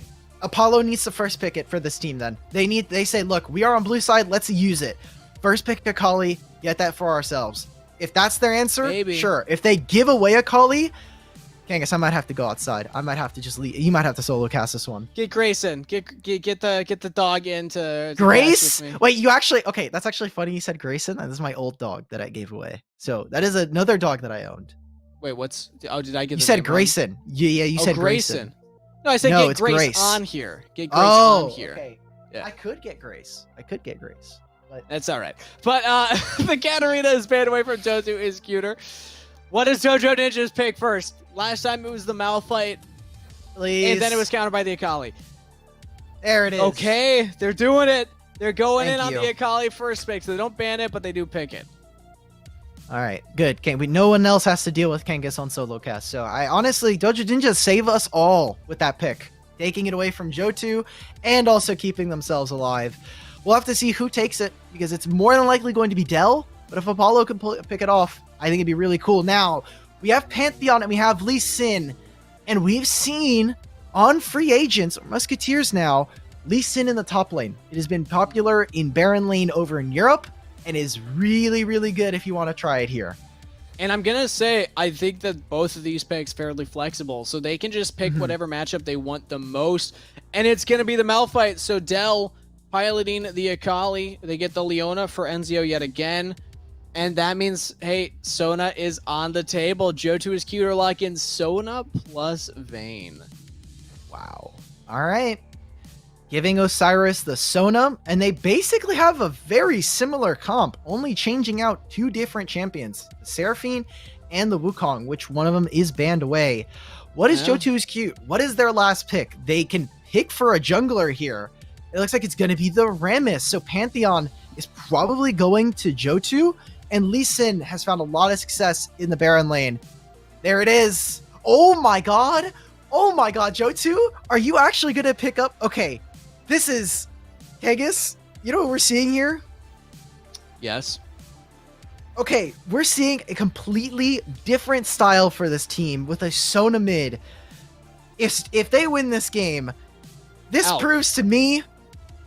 Okay, what's up? What do we got? No, finish your point, and then I'm going to roast you. They... All right, point completed. You told me Johto is cuter plays around one player and one player only. Johto. Now on Soda. They're just showing that they've got different styles. They've got different styles, man. I will say they've got different styles. I'm not convinced that this composition is going to be able to kill a tank Malphite. Apollo, stack armor. Stack armor, baby. That's all you need to do in this game. If you can get as much armor as possible, it's going to be very hard for Johto to actually kill you. Vayne true damage is going to be the closest that they have to it, but you still can just ult her. You have Leona to lock her down. You have the Zinja to jump on her too. It's going to be difficult for Johto is cuter to play this one out. No. But they're going for a level 1 early. They get double flashes. Oh! How do they keep getting away with this? We do have a small problem. Yeah. Red Ninja, no items, not really jungling right now. So maybe there's a remake incoming. I would have to ask if we've got something going on there, but that is kind of important. Having a jungler, and more importantly, just having 5 players playing on both teams is, I don't know if there's a remake coming in. Maybe the Sona was like an accidental pick. I mean, right now we literally have Johto playing support. They're playing Vayne mid. I don't know, man. Maybe they're just giving us a show match at this point. I mean, Johto is cuter did have a very dominant performance in that last game. Dojo Ninjas, they're here. They're loaded onto the Rift. Let's see what happens with the Vayne into the Akali and the Pantheon Soda in the Dragon lane right now. I mean, yeah, this is really just picking the litter for Sparkle here on the Rammus. A very odd one, Alk, to close out the day potentially. I have zero words for this. I don't know what to do here. There's no jungler. We're playing Sona Pantheon in the Dragon lane. This just is like, I don't know. This is a kill lane in the Dragon lane, but like I'm kind of waiting. I'm kind of waiting for someone to pinch me and be like, yeah, this is not actually. We're just waiting for a remake. He's back. They're back. Oh, look at that. Red Ninja back up, loaded into the game. And had to run, grab a quick snack. Take a trip to the restroom real quick. It's fine. You know, just starting off the game behind 400 gold. A decent amount of clear here to Sparkle. But at least we do have a game on our hands as Red Ninja is participating here. But look at this. I mean, like, at this point, the game stays wide open for Johto is cuter. Go for the dive into the mid lane. What? Condemn! Set up by the taunt. And that's first blood over to Johto is cuter. There is never, ever a world where I thought that Rammus would not only be a faster clear than Xin Zhao, but also would just be a better ganker than Xin Zhao. But we live in a world. We live in that reality right now where Sparkle... Oh! Red Ninja spots out Suki. Trying to back in the river. Flashes away. Oh but the engage comes through. Suki level 5 ultimate. just kicks Apollo away. And Dell misses the shuriken flip. Look at mid lane 2. Oh, Istraboa comes in. Picks up another kill. Johto is cuter, get a couple, and there's no response from Dojo Ninjas. I know it's copyrighted, but I really wish we could get some yakety sax right now, because this is just straight up Clown Fiesta. Exactly. This is a full Clown Fiesta now from both sides. They're playing a little loose, I think you could say. Okay, I guess I'm at a loss for words right here. There's an AP Rammus. It's 2-0. Future. You know what? There's an episode this is of the future of Wild Rift, Alk. I don't know what else to tell you. This is I don't want to live in this future. Of competitive North American Wild Rift. We got an AP Rammus, everybody. This is not a future I want to live in. It's looking bleak. All right, let's see if Osiris can find anything here. As we have, again, show match continuing here. Level 4 on the Xinjiao and Leona. No ultimates, neither on Dell. So they're just walking to the bottom side. Osiris just lets them. We must kill Sona. They're not going to expect this. Dell has no idea that this is happening right now. And they get the vision. They lock him down. That's another kill over to Jotu and Scooter. All right, so this is the matchup that I was expecting. I was expecting it to be very hard for Akali to really do much in this game. How about this? Kobe! Okay, Sparkle misses, but Pantheon comes down as well. Shield out to block all the damage and uses the Soda as an escape tool rather than the Leona. Killing spree over to Sparkle. Maybe Rammus putting in some work right now. Do they go for more? I mean, honestly, they could, but Dell's here. Level 5 on the Akali. Yeah, you gotta respect it. I no longer wish to see anymore. This is just like, there's so much fun happening on the Rift that I wish I could partake in right now. Like, I have an AP Rammus that's just for some reason ahead. I have a Sona Pantheon that is just playing globals right now. My solo queues do. So yeah, I mean, this is pretty much my Wild Rift experience. Dell looking for the dive. Sparkle's here. Has a Rammus. Look at the damage. Oh, misses Kazuto, but like just soloing Dell right now. You can see it got like below half health. I was really, honestly, that was a sick interaction where in the middle of the perfect execution, gets interrupted by the Rammus taunt, or the Rammus ball. So right now, Jotu is cute. They're just trying to really show off how far ahead they can get on some really, I don't want to say grief, but very troll champions. We do a mild bit of trolling here on the Summoner series. The choice of sending the Vayne into the mid lane, very interesting adaptation, because I actually like the Pantheon in the mid lane, so I don't even know if that was like the optimal move here, but regardless, they get a push in mid. Apollo flashing for the engage, hits onto Isdraboa, but doesn't actually lock down the Vayne, and now the re-engage from Jotu and Scooter. An easy cleanup underneath the turret. I like the attempt from Dojo Ninjas, but not quite able to pull it off. Oh, okay, refuse to surrender. I got a little bit scared there. I thought I was going to have to be, we were like, oh, we're going on camera soon. The huge refuse surrender. I don't know what else to say here, Kangas. Like, they're making good plays. I like Vayne mid into certain matchups. We've seen it time and time again in the histories of League of Legends professional play, it being played in certain matchups, but I think into Akali it's a little bit dangerous. It's similar to a Lucian lane where you're just trying to abuse the range matchup and be very, very much a harassing member for your team. But, I mean, right now we're seeing the trade. We're 6 minutes in and it's first dragon. Yeah, we have not had a lot of focus on objectives here, Alec. It's I wonder why. Mostly just been kills. But they are traded. You're right. Herald picked up here by Jotu is cuter, and now Pantheon ultimate comes in. The massive Sparkle engage. Ooh. The 3-champ crescendo from Jotu. Re-engaged on by this Leona. That's actually a kill on the Sparkle. Dojo Ninjas are coming out on top of this one. Red Ninja can get out of here, but no. Goodbye. Isdraboa shows up. Jotu gets another kill under the turret. Can they fight back? Dojo Ninjas trying to get damage onto Isdraboa. This Vayne, very short range, struggling to actually get damage here, but doing enough. And meanwhile, look at the Baron lane. Suki is literally just solo pushing these turrets as fast as possible. And about to take a tier 2, but there's the engage from Apollo. Big knockups. Osiris and Jotu in trouble here. Del jumps in onto Jotu. Osiris tries to take down Kazuto, but will fall. 2 kills over to the side of Dojo Ninjas. No, Sparkle, you don't do it. Flash taunt onto the turret. AP Rammus just death balling down into the dragon lane. Does he get away? Ignite comes out. Yeah, that's the Ignite kill. All right, into the waiting arms of Red Ninja. All right, well, they are making plays. That's what I like to see from Dojo's Ninjas. They are not willing to go down without a fight.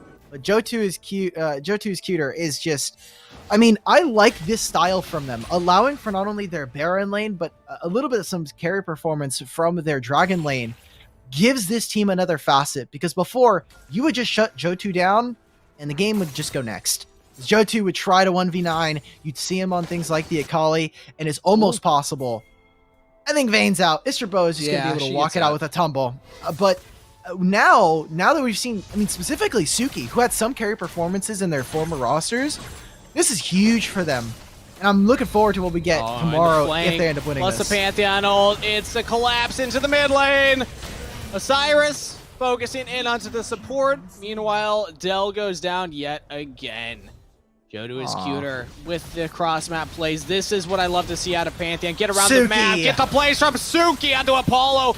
Nice 3-champ knockup. Here comes the Red Ninja, but a double kill over to Isdraboa. Jodu is cuter, just cannot be stopped. They are running over the map right now. Dojo's Ninjas, it's been real, it's been good, but it ain't been real good right now. Sparkle's looking for Kazuto. We'll find him right after he recalls. I think Osiris is going to go down. All right, there's a kill picked up, I believe, by Dell as Enzio flashing forward wants to take this spread up. Okay. Oh, maybe a little early. A little overeager. Isdraboa trying to reposition now. Could be in trouble though. Rel getting the damage down, but there's a Sona with the shield, with the heal. Sparkle buying time, buying space. Red Ninja will take down Isdraboa though. Sparkle falls as well. Apollo chasing down Joe2. Is this the turnaround? Dojo Ninjas, they do not disrespect the team fight as they use their tools to success. All right, Suki, can you 1v9 it? Let's see it. Kazuto's kind of low. You don't have ultimates. He's going to go for it. Sonic Wave right onto Kazuto. Is there damage? It's traded. I don't know if that's worth at the end of the day here. Dojo Ninjas, they could probably find a turret off of this play. They have Dragon coming up in 30 seconds as well. They will have most of their ultimates re-available to them after the next coming moments. Pantheon ult is coming on through. Sparkle is the armadillo. Honestly, I thought they were just going to try to kill the Pantheon right away, but with the shield, you probably don't get it. But is your Boa alone in the mid lane here? If Enzio lands this, there we go. Go for the engage. Hard lockdown. Dell's there for the damage too. Is your Boa way too far forward for that kind of play? All right, well, I have great news for Dojo's Ninjas fans. The gold lead has dissipated from 14,000 to about 11,000. So that's good for you. Though. Oh, they don't have Kazuto here, and they are getting flanked. They go for the engage if they can get a massive Malphite knockup. Massive. It's not enough. They don't have the damage follow-up. It was a nice setup. Oh, Sparkle's over the Dragon Ball. Okay, gets back over the Blast Cone. Kazuto's now rejoined in on the fight. Maybe can look for the Dragon Steal. Is this the miracle play? Is this what they needed? Dojo Ninjas. Oh, the 1v1 near the mid lane. Kazuto gets chased down, taunted up, and taken out. Dragon's picked up by Joe2 is cuter as well. All right, right as we are saying at Dojo Ninjas, they had a semblance of hope. Yeah. And unfortunately, it crumbles away.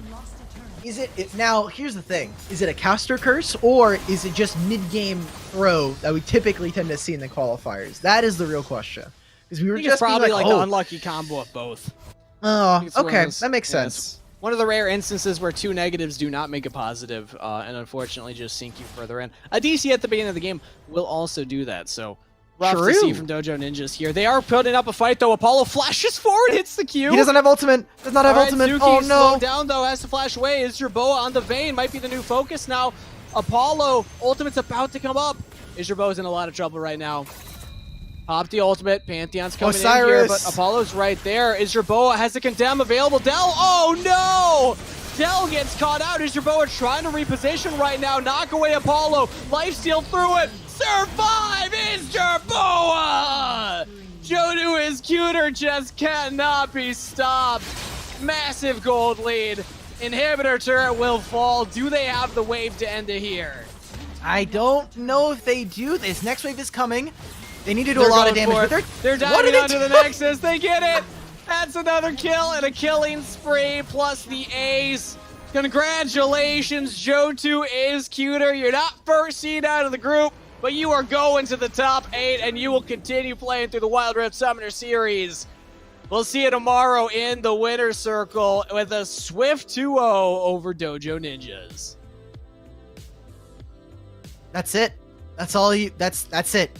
Call it curtains. Roll credits. That's the day. I mean, we've had a lot of wacky stuff here. Not only starting off with a Katarina, but also a Jarvan in the mid lane. Now we get to see Joe2 flexing some muscles. I don't know how much worth this practice was, but I still think either way, amazing performance for some of the individuals on this team right here. I'm looking forward to see what this team looks like, and specifically what the bracket now looks like for top 8, because that just means that some other team, one of the other 2-0 teams or 2-1 teams, is looking to try to go up against these guys in the seeding. That's going to be tough. That is going to be really tough. And I mean, we said going into the day, Joe2, the primary carry, but special shout outs to Tsuki. Special shout out to Isherboa in game 1 and 2 being the primary carries. Isherboa on that Vayne surviving through all that engage in the top lane there. I mean, that was absolutely insane.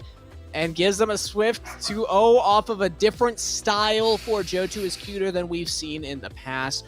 Great news for them.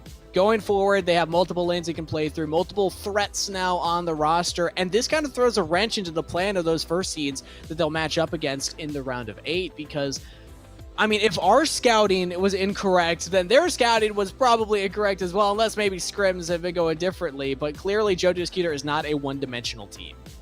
Oh, man.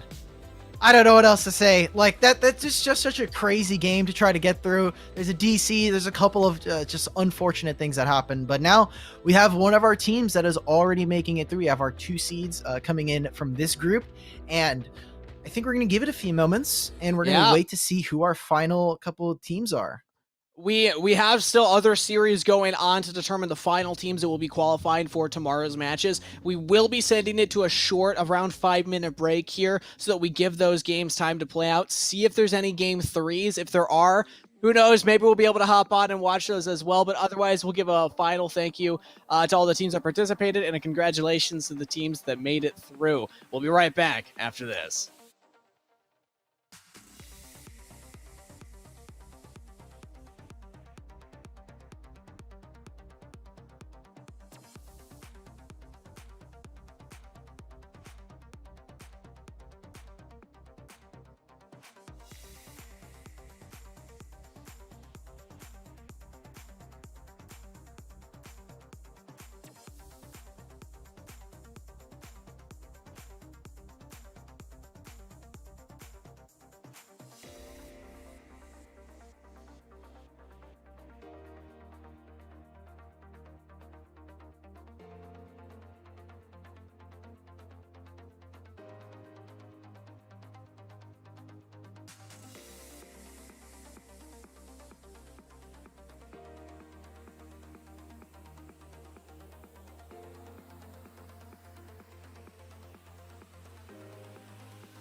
Hello and welcome back, everybody, for the close of the show. We were waiting to see the final game 2 between Dino Nuggets and Threat Level Gaming to see if there's going to be a third game.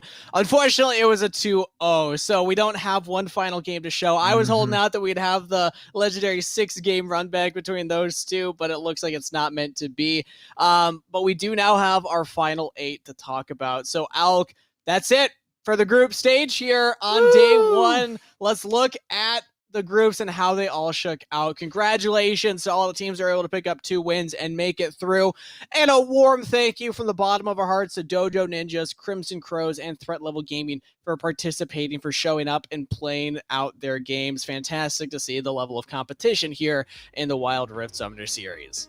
This is about where I thought the groups would kind of line up. Maybe Chili Midnight would take an extra loss, but this is great. I mean, the biggest upset is obviously Johto is Cuter being the 2nd seed out of Group 2. Yeah, that is massive. But the fact that Dino Nuggets, they're able to kind of find a repeat win against TLG is great to see. And I think once we have the top 8 up, this is going to be really dangerous. Now, again, Musketeers, I have been wrong. It's not free agents, but it was Brawl Pros. They haven't played. Neither has Yon. So these are 2 teams that are kind of gonna come in a little bit fresh, and they've played a ton of majors. They've played a lot of the qualifiers, so they should be our teams to beat when we're looking at it tomorrow. And they're going to be coming in fresh. So let's look at this top 8. Musketeers will be up against the Tilt City Banditos. Wow. Oh, that's going to be a fun one to watch. Chili Midnight versus Johto is Cuter. Yon versus Team Celestial. And we have Dino Nuggets taking on the surprise upset team of Nia Von Hua. I mean, this is going to be exciting. No matter what match we watch tomorrow for our round of 8 is going to be a banger. But it's crazy to think some of these teams are not going to make it even to the top 4. Oh my God. I mean, it's just top 2, right? All it takes is top 2. Yeah. So a lot of these teams, we're going to see 6 of them have to wait until next week. This is insane. And I really want to see that Dino Nuggies match because we have not seen any of this other team. And I need to see tape of them. I want to see how good they are. And yes, we'll stream both of the semifinals. We'll get one match from the quarters. I need to see how good they are, man. All right, we're putting our vote in. Make sure you're putting your vote in too. If you have a specific match you want to watch, spam it in Twitch chat. We'll take that into consideration. Spam it on Twitter as well. You can check out the Twitter at GiantSlayerWR Wild Rift. But yeah, that's gonna do it for the show. It just takes 2 more best of 3s, Alk, in order to make it to the top 2 and then punch your tickets to the 3rd major. And then, depending on how you do at the major, you can actually make it to the regional championships. It's been a crazy journey to get here, but we're at the tail end right now. We will see who the top teams are going into the regional championships, at least from the 3 majors, by the end of the month. That's going to do it for the show, though. So from everybody in production, thank you, everybody behind the scenes who run the show and make everything work. We're just the ones on camera being goofy and yelling at a video game, but they're the actual adults in the room. Thank you, Alk, for being my fun guy on cast. Well, I'm trying to do the analogy of like we're the kids and they're the parents, but now it's kind of falling apart. But regardless, always a pleasure to have you on the cast. And thank you to everybody watching as well, supporting the show. We're putting this on for you. But a special thanks to all the players for participating and putting on the performances. We're going to be back tomorrow with the top 8 bracket stage, where we will decide who the top 2 teams are going into the next majors. See you then.